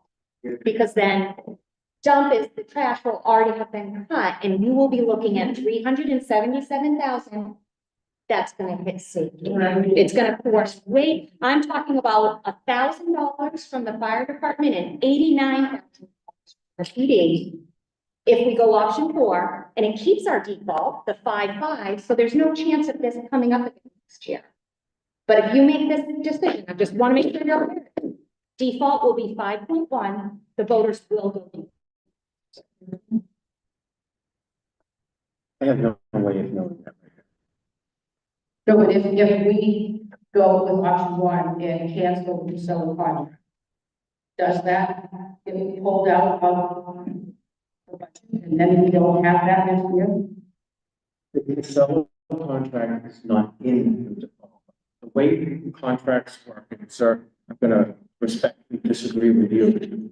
If a contract is voted on by the people in a ballot question, that contract can then be applied to the default budget. If we back up years ago, 10 years ago, when Casella was being decided, had the board at that time put that contract in a ballot question, and you voted to approve that 10-year contract, the following year, if you went default budget, because you had approved that contract with all the 10 years involved with it, including price increases, you assume that liability. Therefore, you can add it into the default. However, the seller contract we just finished for 10 years was decided by a board of selectmen. The same way this current 3-year contract was signed by the board of selectmen, not the people. It was not balanced. Therefore, that increase was not included in the default. It's in the operating. Because the operating budget failed, that now shows a deficit. I was not able to put it in. It's not, by municipal budgeting law, you cannot put a contract in that was not approved by the legislative body. Does anybody have a question on it? Could you speak up? Thank you. Yeah, I don't know. Okay. If it was done, my understanding too is if we did it like next year, so like, we get rid of it this year, it's gone, we're never gonna get it back. You could see that, yeah, we could do it as a vote, we can put it as a line item, and that's fine, but once we get into it as a contract service that we voted on with the seller, then they have the upper hand because we have to pay whatever they set the price. So we're locked into that. Right now, we have a little bit of control where we can have to go with the town doing it.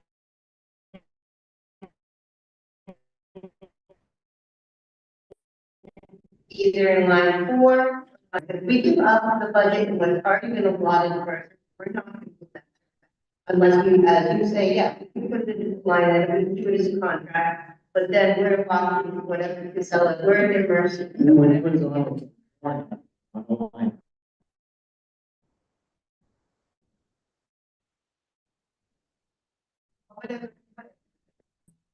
The way all the contracts are written, municipality, they have a clause in there. If the town does not have an operating, then you have a way of exiting or terminating a contract, which is what we would do in this case if the board were to get out of it.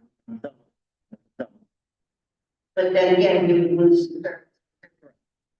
Here, we can make the change right now, while we have the money in the default budget, with a little bit of extra, go with either option 2 or option 4, and then we can deal with that on the future year. Just once we lose it, we won't get it back.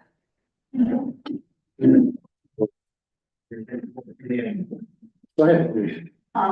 My daughter lives in Knoxville, and she's that both down here, and she was recommended that me and my husband. But I'm just saying that.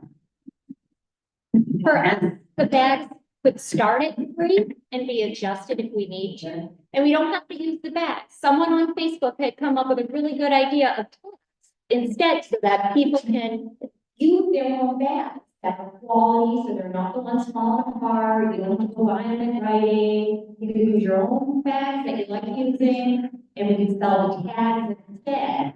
I like that idea. I don't know if Chad's talked to any other towns that have used that or not, but that'll be the exact problem right there.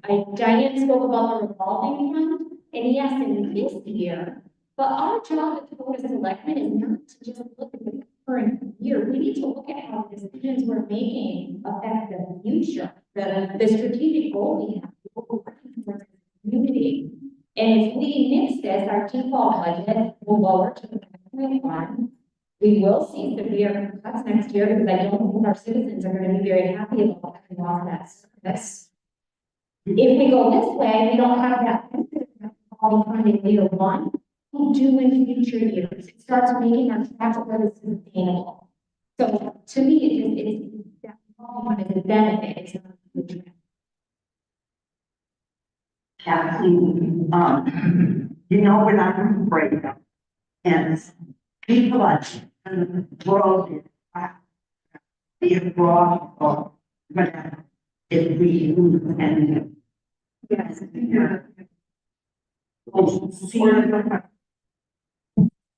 Yes. and Business opportunity.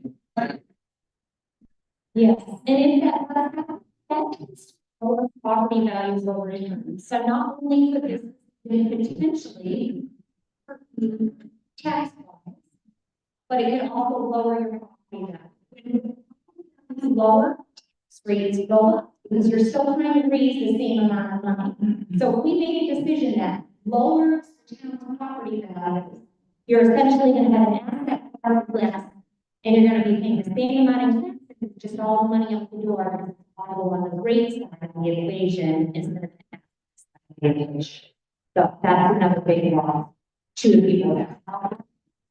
I think it was big. I don't know. She wants to know how long you think it would take you to get it. So, we talked about there's, you know, stage meeting, they run a lease program. And so basically, if you enter into their lease program, you run a lease for 1 year with them, it's $70,000, and every year they give you a new packer. The seller can already do that with a lot of their, if you look at their side of their packers, they actually say the name of the company. What we would be looking to do is buy a packer from them that's 1 year old. So the last time I talked to them, which was a week and a half ago, we had 25 of them on a lot in Ohio. And we could take our pick. They were all about $235,000.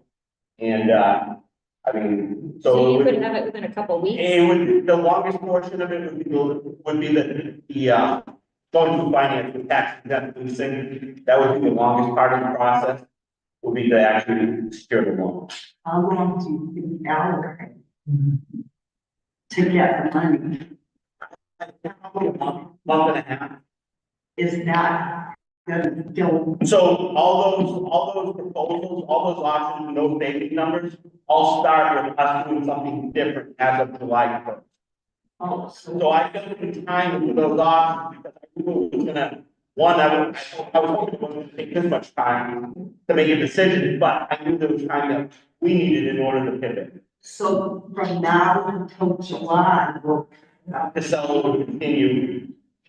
Unless we were ready sooner, then we could probably do something sooner. But I think we should. Give the seller a date if we decide to end it and a date to end. And I gave them that much time with option one as well, because again, I think we have to give the residents, if we're no longer gonna service their trash, and we're no longer gonna have a transfer station, they need to be able to prepare themselves to do something by finding a contractor, finding a place to go with their trash. And you're gonna get somebody on your department to do that every week. Yeah, we'll probably just roughly, we'll probably go back Tuesday and Wednesday to keep things easy, like we did before, I do free Tuesday, that's free Wednesday. And do, basic half day. I can think that's possible and you're right. I would propose it, I would propose it.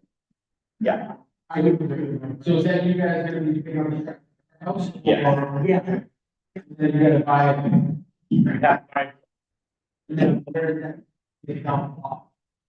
usually the contract itself, when you manage it, there's zero short.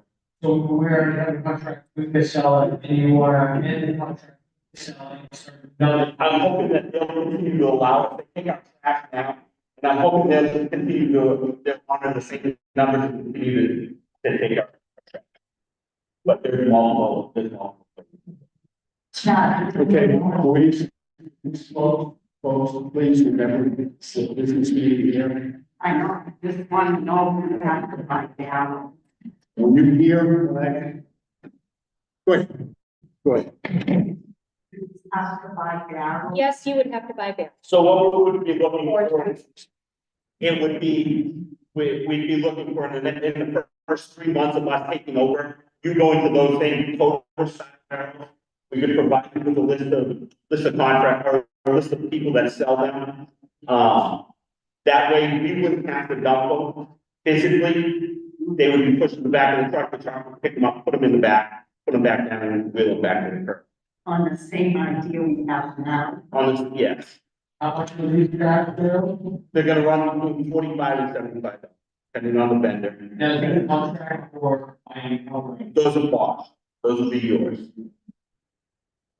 They can challenge it.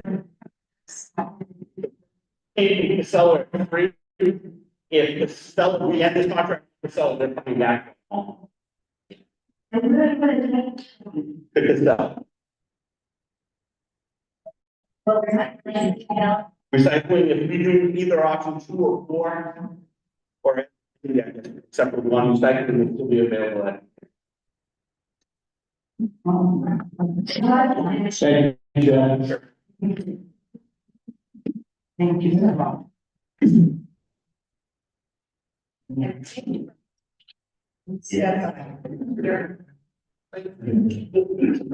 It's our question. Another community will accept our trash. I hear that has to pay just to go there and then pay for your trash, however much it weighs. So we're not looking at $3 or $5. Maybe 25 and we drive and we don't.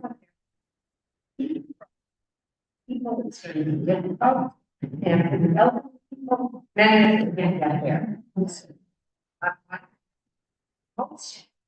strive and balance and, handle their own trash.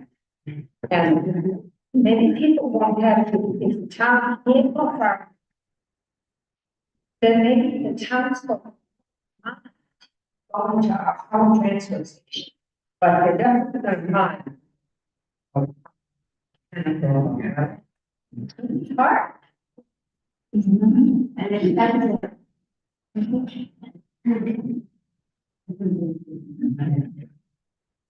Governor, recycling, how much do we save with recycling? Yeah. Yeah, like, getting rid of that. The service of that. There, in a single stream recycling program, there's no savings, most part. It's very little, some months are a little higher, some months are a little lower than what solid waste stream will cost us. 10 years ago, when we entered the contract with selling, it was, we were getting paid $40 a ton. $40 a ton market. Now, the only profit be made in recycling is separate. Cardboard, beer, plastic, beer, aluminum, that, but that more infrastructure. And it requires daily storage and all that. So, sorry. You all set? Yeah. We're gonna have to use the microphones, that lights on that, online. Anything else on the board?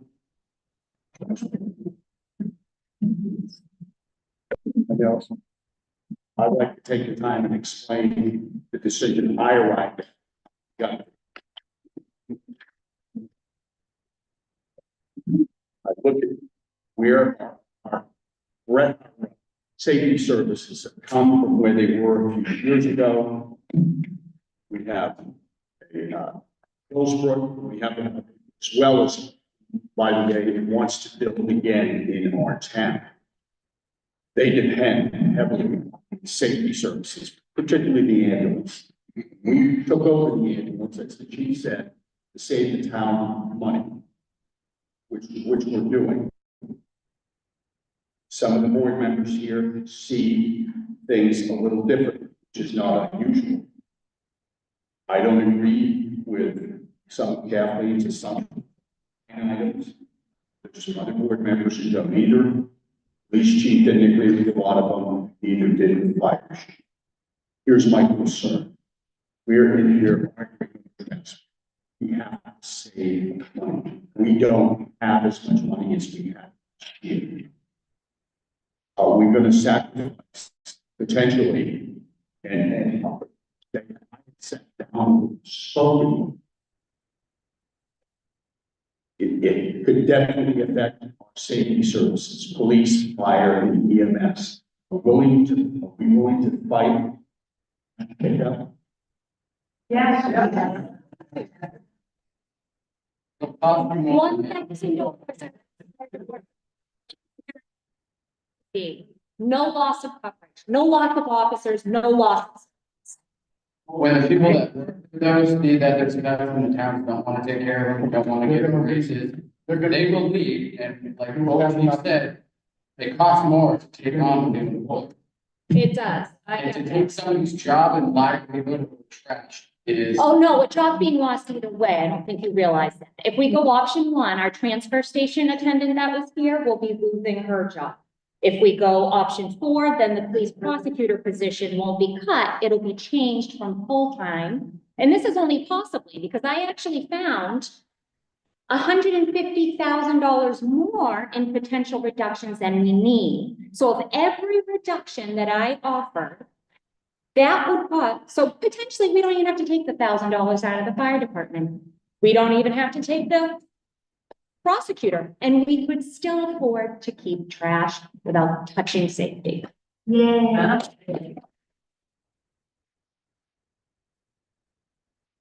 What we did say before, there's people in this town that are pushing certain stuff on other, for other residents. And then you have certain selectmen that are trying to stick up for us. And you get mad that they're bringing this up. This is the options for all our residents that they can see. Okay, so we're up $50,000 above what we should be, and nobody gets. And like you said, you're worried about people getting. It's $150,000 above, but that's just one person. Okay. Now, if everybody opens their eyes and looks at the whole potential shit show will be, because don't tell me everybody's gonna use the trash bags, everybody's gonna go recycling, everybody's not. There's going to be trash. There will be shit everywhere. Now, who's the trash inside of the There's 40 towns that hire more than this. Hire tax rates than us, more than half of them don't have trash. I have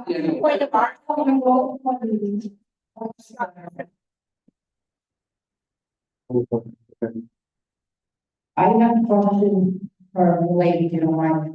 You brought up taking money out of capital reserve.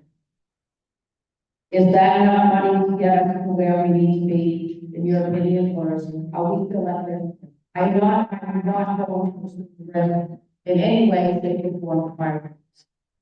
Right. To make up. To go to option four. Discussion, every discussion we have with that.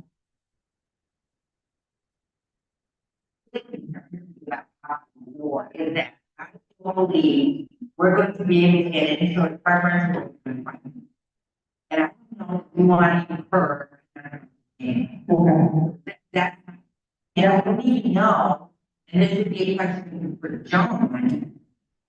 Okay. Not yet. No, so, you're gonna be way up there. And I think that's just my opinion. So my thing is that, okay, if we stay, and we, you know, like, if we add back, but the thing that you should add expenses, for example, structure, which was 107. Yeah. You know, can you put that back in for road and paving, road repairs and paving, and pull from half of your. You know, it'll keep maybe 100 in that now.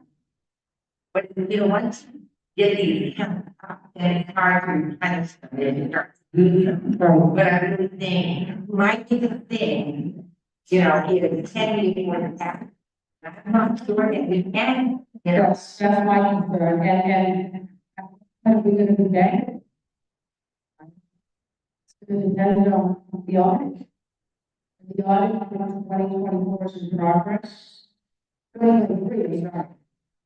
So, at what point do we come back and go only after the 2023 and 2024 audits are done? Because we got months. Okay. Okay, so option 4 is my very high risk.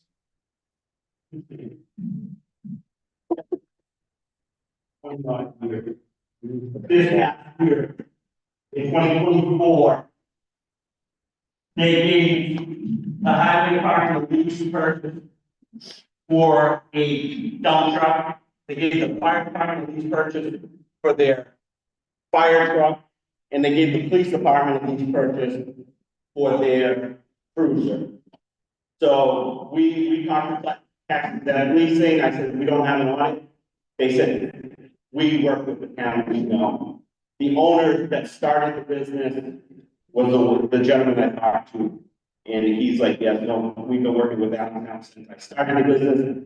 Our interest rate, because we didn't have an audit, was 1 point higher. So I believe we were offered 5, or initially it was 5 and change, and it went up to just over 6. Oh, what was the term, yeah, I'm sorry, what was the term of lease? Did they shrink the lease as well? To, And we actually, excuse me, I was looking for 3, but maybe the payments out of my line. We had to go to 4, but that's my concern, is a path. And we became financing, be a reasonable rate, and we make the money pay, you know, so those are just my concerns. Just answered that. He just said we can. Yeah. And so I would like to say that, either way, whatever grant option we design, we still have to meet the $650,000 junction in our spending. So the other departments are going to be impacted either. This option 1, the trash, is not going to answer the full amount of money that is needed for us to meet this default budget. And I'd also like to add that the revenue that is expected from option 4 is something that would help us moving forward in the future and reducing cash payments.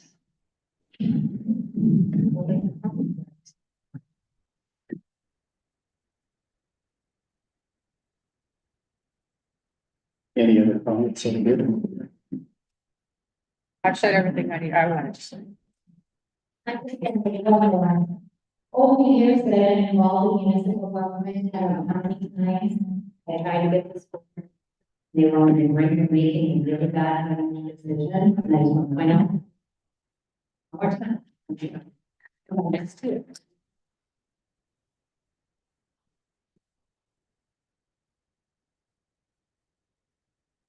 Would I like to say something? So, as normal, I am looking into this. I have talked to each department.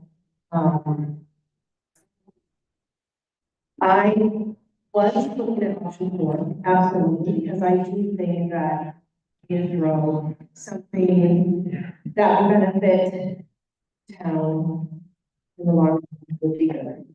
I also feel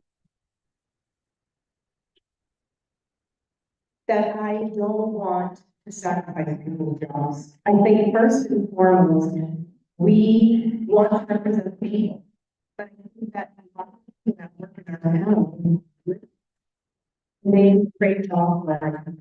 And I need to see from my perspective and everyone that I've talked to in the town, looking at numbers, I just feel that more is a risk. And I would hate at the end of the day if we did that. And then we're looking at numbers and we said, oh my God, we need to come up with this money, we need to take it out of his life. And then we don't use services, but for me, that is a risk. And I would rather someone come up to me and be angry because of trash than to be down an officer or a firefighter or an EMT and someone because you're not fully staffed with somebody from Pembroke anymore. Or there's not enough police presence at the end of the day. And we just had an experience at our house where there were people walking around our house. What if their police officer isn't there because we don't have the funds? I'm not an expert, but I do know that healthcare is town. And we all may not agree, but at the end of the day, I will put people over trash. And that's just me.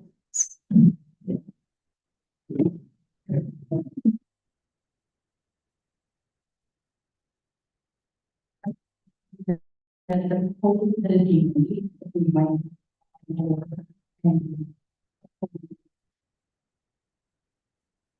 but the judgment that we're looking at would not be for our services.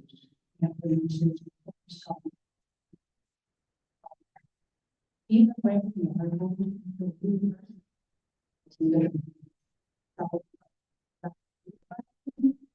or potentially something. I think with the highway department, seeing the trash, option number 1, losing that person. That they're no longer using the trash is not there. Kathleen suggested a few minutes ago that we don't have. But a person isn't being cut if we go to option on the trash.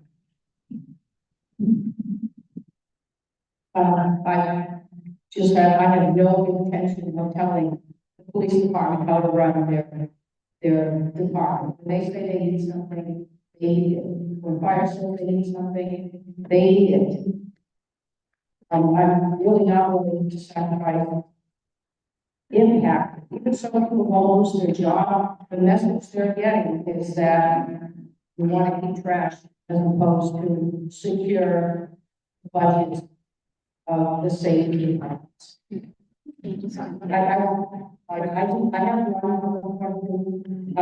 know there's been a lot of narratives and expressions. One of them that I saw impact, stipends would go away. Is that still, the plan, part of that plan? I proposed enough cuts to reach 150,000 below our target. So you could go through those and pick and choose, so you could use some of those, but you won't have to use all of them. And again, being $150,000 below our target, no fire EMS people are laid off, no police officers are laid off, no. Can't stress that enough. This is really, they say we're stopping. Do you think they're gonna come in the whole sheet? Find all the ways to reduce his budget. Slight research at all PRA, all other towns, and all other. All other companies. studied other towns' finances, they're MS 737. Everything I'm proposing is possible, doable, and being done in other. Nothing that's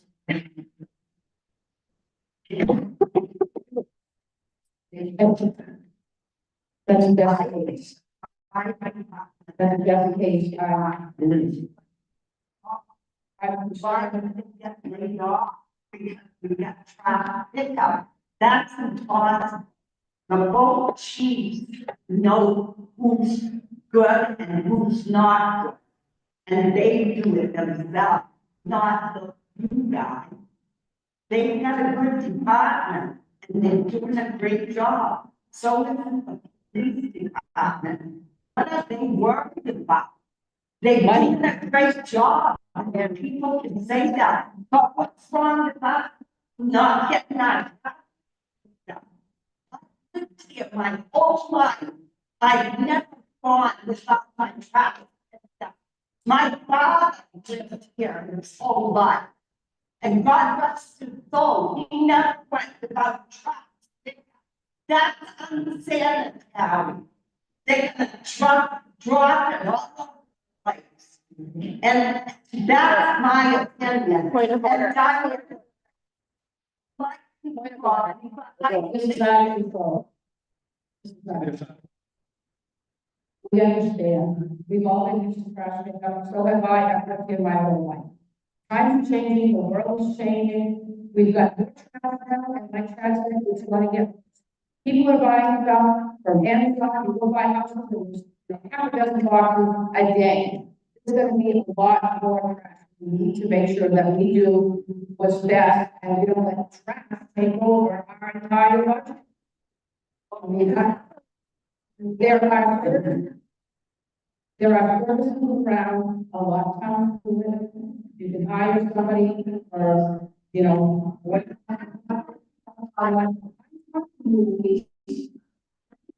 Okay. There are services that will pick up garbage.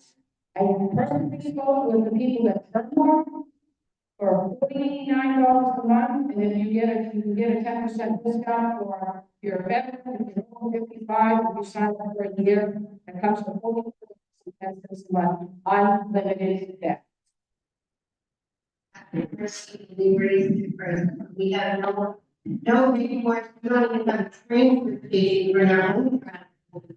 You have to pay $25 for the concrete disposal, and that's not how we wait, that's just the driving. The prices of everything are gonna go up, we can't control that. We had a 10-year contract, which is a deal, and now the prices went up because everything else. I feel like, yeah, too technical. Needs to go on. What's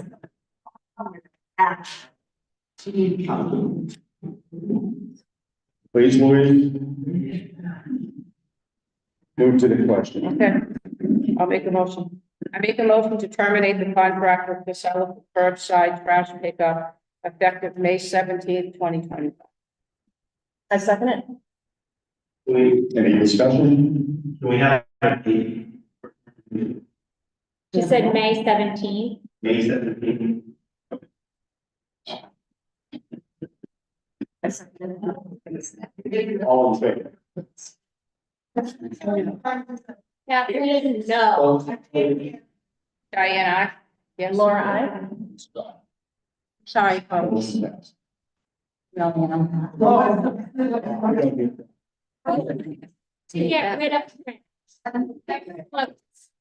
Well, what, we can do a warrant article?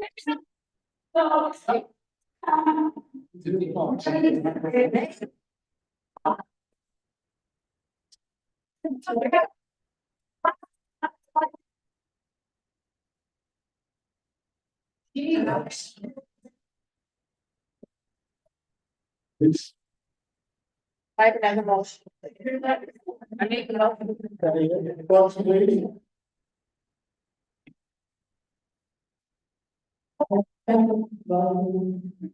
I make a motion to close the transfer station for household trash and always applicable as of May 17, 2025. The transfer station will remain open for leaves, grass trimming, brush, and cleaning wood. The board of selectmen will investigate the reopening of the transfer station.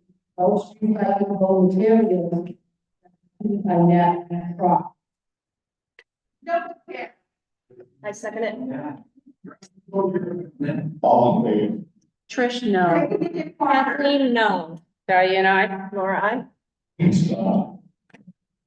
I would have been, just brought in on that, there's no, Yeah, that would have been, they we can't. can't take any recycling. We don't have a bail, we don't have compact, have any. So they're not- We handed it back to rock leaves and grass, we cannot make clean wood, that cannot be burned anymore. So that has to be, that will have to go to Concord as well. What about the waste oil you heat with? So waste oil, I'm hoping, and I'll have to check with. That saves us quite a Because bit. I believe it to be a separate contract. Waste oil, nobody knew. We, save one average about $10,000 a year in fuel costs because of that. Adding the second building, which is 4 times of the old building, that'll be another increase we'll be looking for, or an increase in oil. Can I amend the motion to include You can waste? amend, you can amend your motion to include waste oil, second one. Okay, I amended my motion to include waste oil. All in favor? Trish, no. Kathleen, no. Diane, I. Laura, I. Next on the agenda. First, I think we want to speak about that.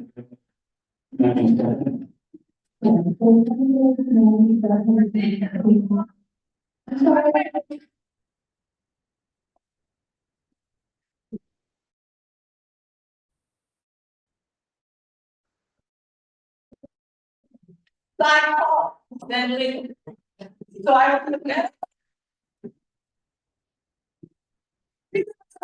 Yeah, no way to put a bar. There you go. He's bringing this dog up. Where you going? Really quiet, leave. We still have business. We're not-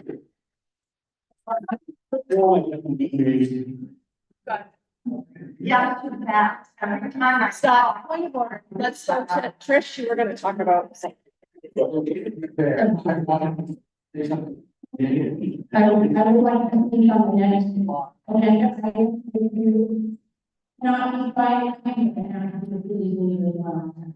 I am sorry that that equation is equal.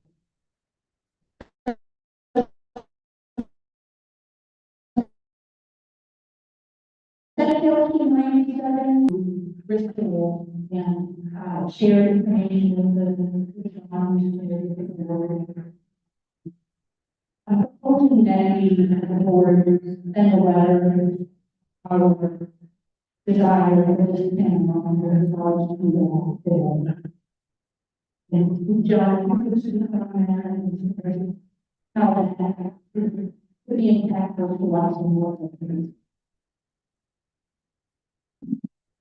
Senate Bill 297 involves risk management organizations. School care is the entity that healthcare, school district, health trusts, we get our school benefits.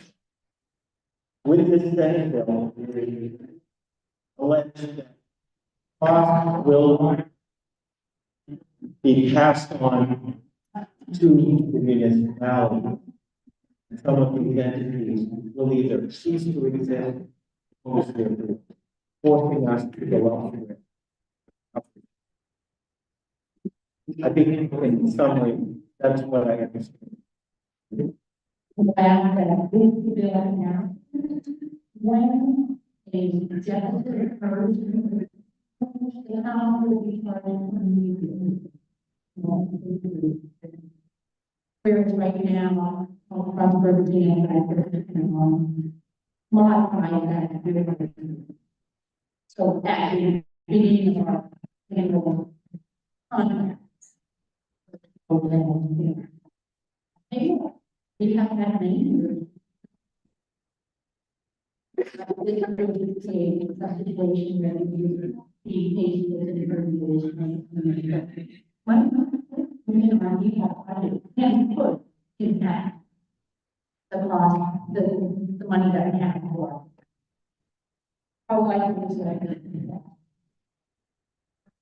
What's that? I was based on how likely is it? Yeah. Jen Macy's pretty worried about it. Yeah, it is.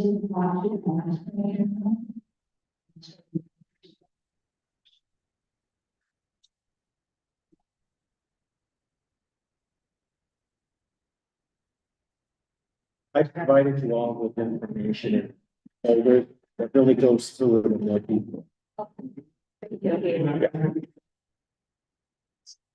So.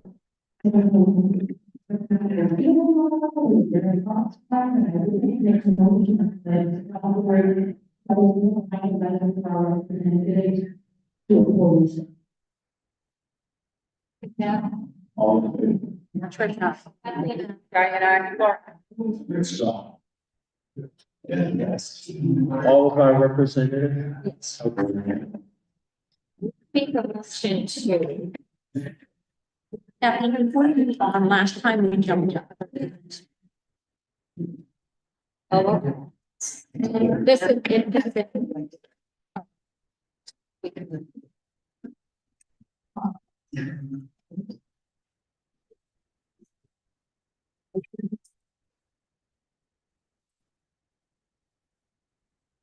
Yeah, for your town. Yes, I do. Thank you, sir.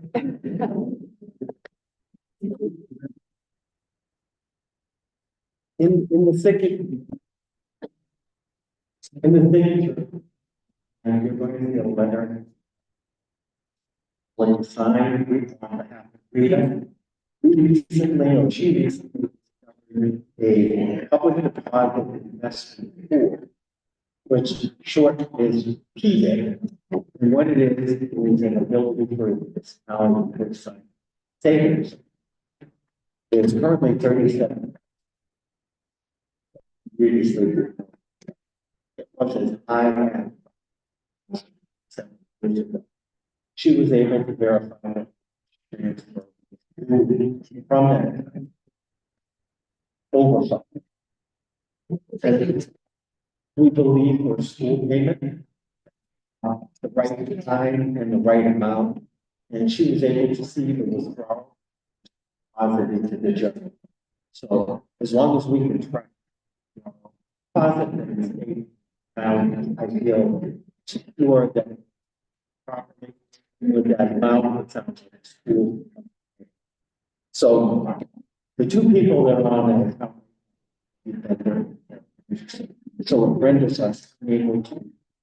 Anything with that. The letter. You're asking me to sign tonight. So. We can turn that money to the board decides to use it for purpose. We would be able. So I want to explain the letter. So that's just going around. In your pack. Scott will bring it up, signature, but just want to explain what it was about. Well, I. Future would potentially need to change to those elected individuals. Absolutely, but this was a little behind the scenes. I've been touched after Debbie left, it should have changed. So at least gives two current employees access so that you folks. I also want to make a motion to authorize the to explore the possibility of the $200,000 around employee insurance. That was my not retroactive. Meaning that it would only be made to new hires currently covered under insurance, but may choose to get coverage for themselves. I give it information, there was a specific, they said like 1.5 an hour for free for talking. The right thing, or, I'm, yes, I reached out to, NHMA and maybe back. So I'll, please, to find language around a policy that would offer paper. being able to operate, don't have any, emotional. I know we want, but I'm talking about only good. Going forward. Where employees that are currently covered. So like if we have an employee right now that already denied coverage, they've been working for us for 4 years without coverage, I don't want to make them liable. But I don't. I want to see if that, if it's okay. And you're gonna send me that email that. Yes. Thank you. But it's just that. All in favor? Trisha, I can't believe that. Stop. That 5-0? Yes. Yes. So I have a question, around the general forum. I don't know when it's been done. Oh. We currently have. We are like, I would strongly urge the board to approach one of the many brokers in the state that can do an analysis for us, showing us what's out there. Yeah. Before we just automatically re-up. And as recent as 2022, we had brokers do that for us. At the time, we were still there. Now, obviously, that was. If you, Definitely did it every year. Well, some firms just automatically give us the proposal. Because, yes, they have us. Come on, and yeah.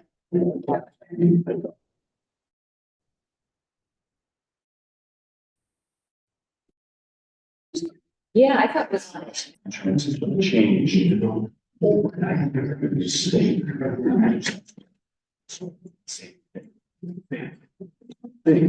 For your future. Let's see, and he's had insurance expert look at it. There's 6 figures of savings, we don't know if it comes to. Because we went for like 2 weeks. Yeah. But I think as the news gets out.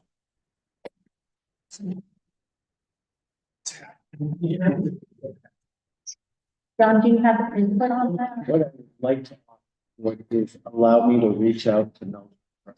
Who's an insurance broker, find out what they know about the current landscape of health insurance and what our options might be. I know we're not due to look for health insurance until the start of next year, and it's never too early to go out and see what we might. I can report. Yeah, right, absolutely. Thank you. Can I throw one thing at you before? Health insurance? No, something different. Oh, when you write this down. Okay.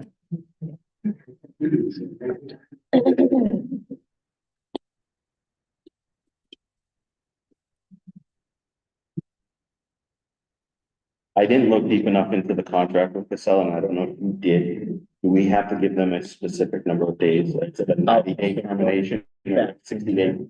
So that might be an issue. It might have to end up adjust. only with- We might have to adjust our dates. Have to look at that. Change the date, Pardon? so another vote to change the It date. would be. Until we look and see what the contract actually says. All right. Business boss. You've got a few things. Here.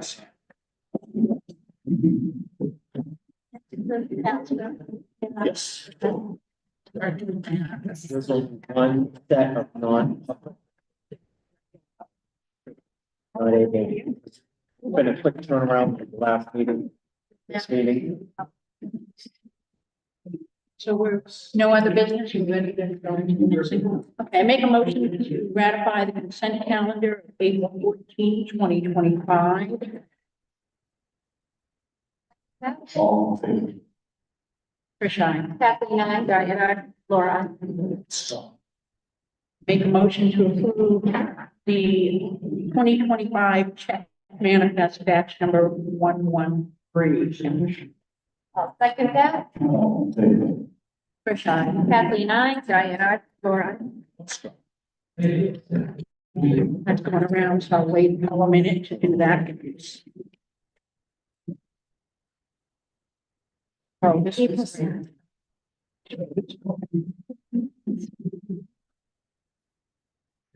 The first thing I've got is an investment exemption, person needs, We didn't vote on it yet. meets all the qualifications. Just based on which the tax map 402-160 reference. I move that, taxpayer meets all statutory requirements to qualify.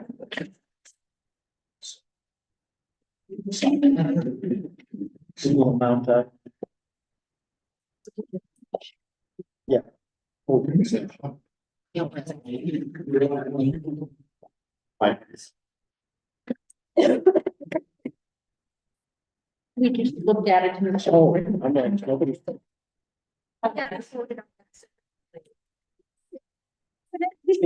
did I count? Oh, did we get all? Was there a second on that?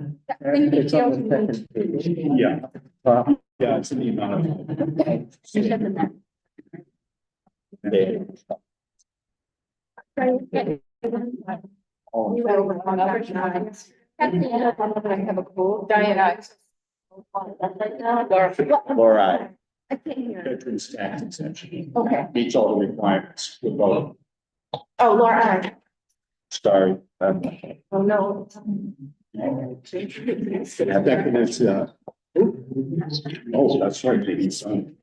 The second is the tax warrant relates to gravel tax levy. Ordering, directing tax collector to collect taxes for gravel. First is map 6, map 406.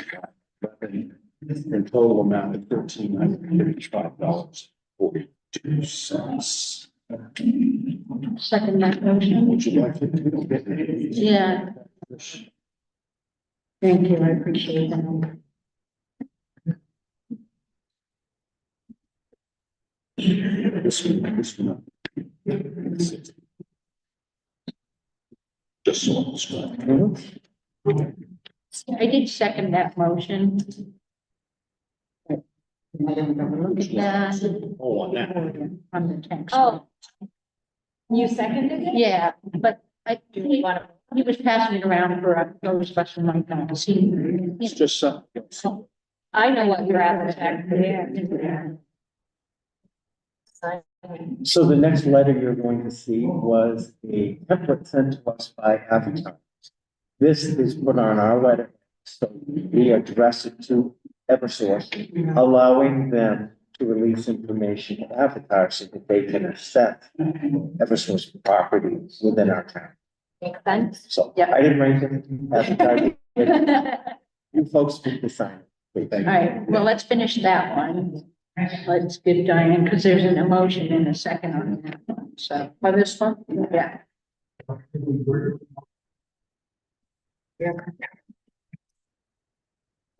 Laura, do you want to look at the gravel?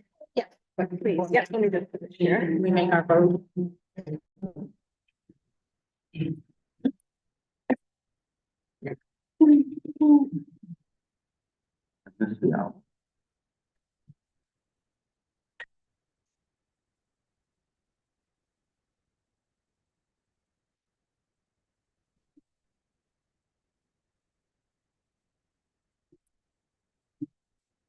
All those in favor of the gravel tax?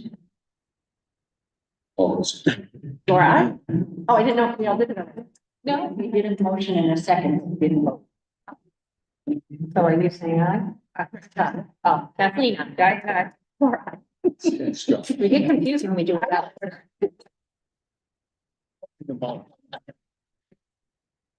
Sign. yeah, it's ready to sign, right? These are signatures. I sign. How often do we need to do this? When assessing comes up, and I'm wondering if this is preparatory work or the revaluation that will come up in a couple of years. But they won't release information if the town gives permission. I'll second that. All in favor? Kathleen, aye. Diane, I, Laura, So,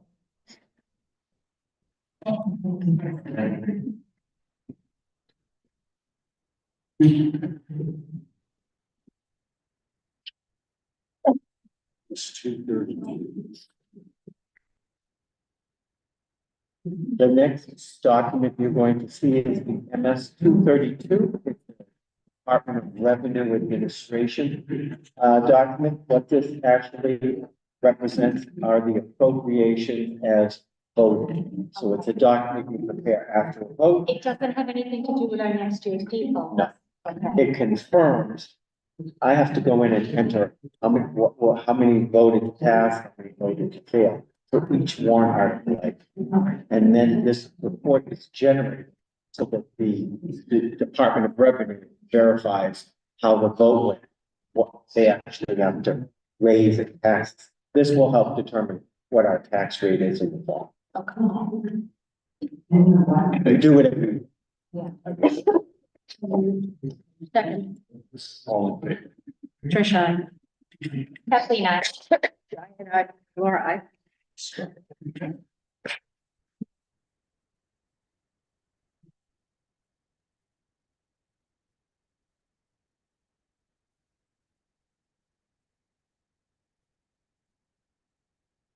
And the last thing you'll see is that PDIP letter that I spoke to you about. Get a feel, John. Yeah. Since to New Hampshire. And once you folks make a determination on a final treasurer, we'll do the other ones more. Second, did you make a? Yeah, well, no, I had, yeah, this just needs my signature. Those two. Second that, All in favor? Tricia, I, Kathleen, aye. Diane, I, Laura, I. But I'm gonna go back to the non-public meeting minutes that we all looked at. I make a motion to accept the non-public meeting minutes of April 7th, 2025. I'll second. All in favor? Tricia, Kathleen, aye. Diane, I, Laura, I.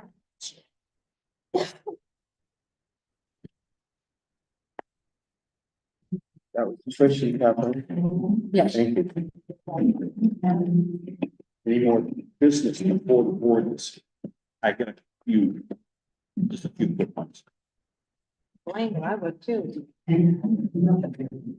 What? Are you good? Go. Question one. We said that you guys voted to continue to take a number of things that, composting stuff and whatnot. Are we still planning to keep the transfer station open Saturday? Okay, I just wasn't clear. So question two was, are we laying out? Because if we weren't. Doesn't she only work Saturday? She works Saturdays, Tuesday, Thursday, and Saturdays. She hasn't been working Tuesday and Thursday just because she, her brother had some issues and he's been helping, or she's been helping him. But other staff have been covering. Yes, yeah, I'm staying open Saturday. okay, so just for that type of stuff. For now, until Okay. we figure Yeah. out. So, What do we make money? well, regardless, we'll figure out that. I will, and the other, so those two are easy. The third point is I'll reach out to BES this week. I don't know how soon I'll get a letter. I don't know if we will be able to continue to operate it, depending on what we do.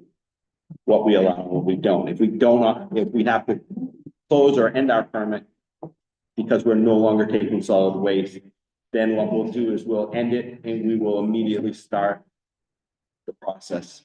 Because if they put it, it'll take us from now until next, probably August, to get a permit back. So if it passes the warrant If in it March. passes the warrant article, it's gonna take us better than a year.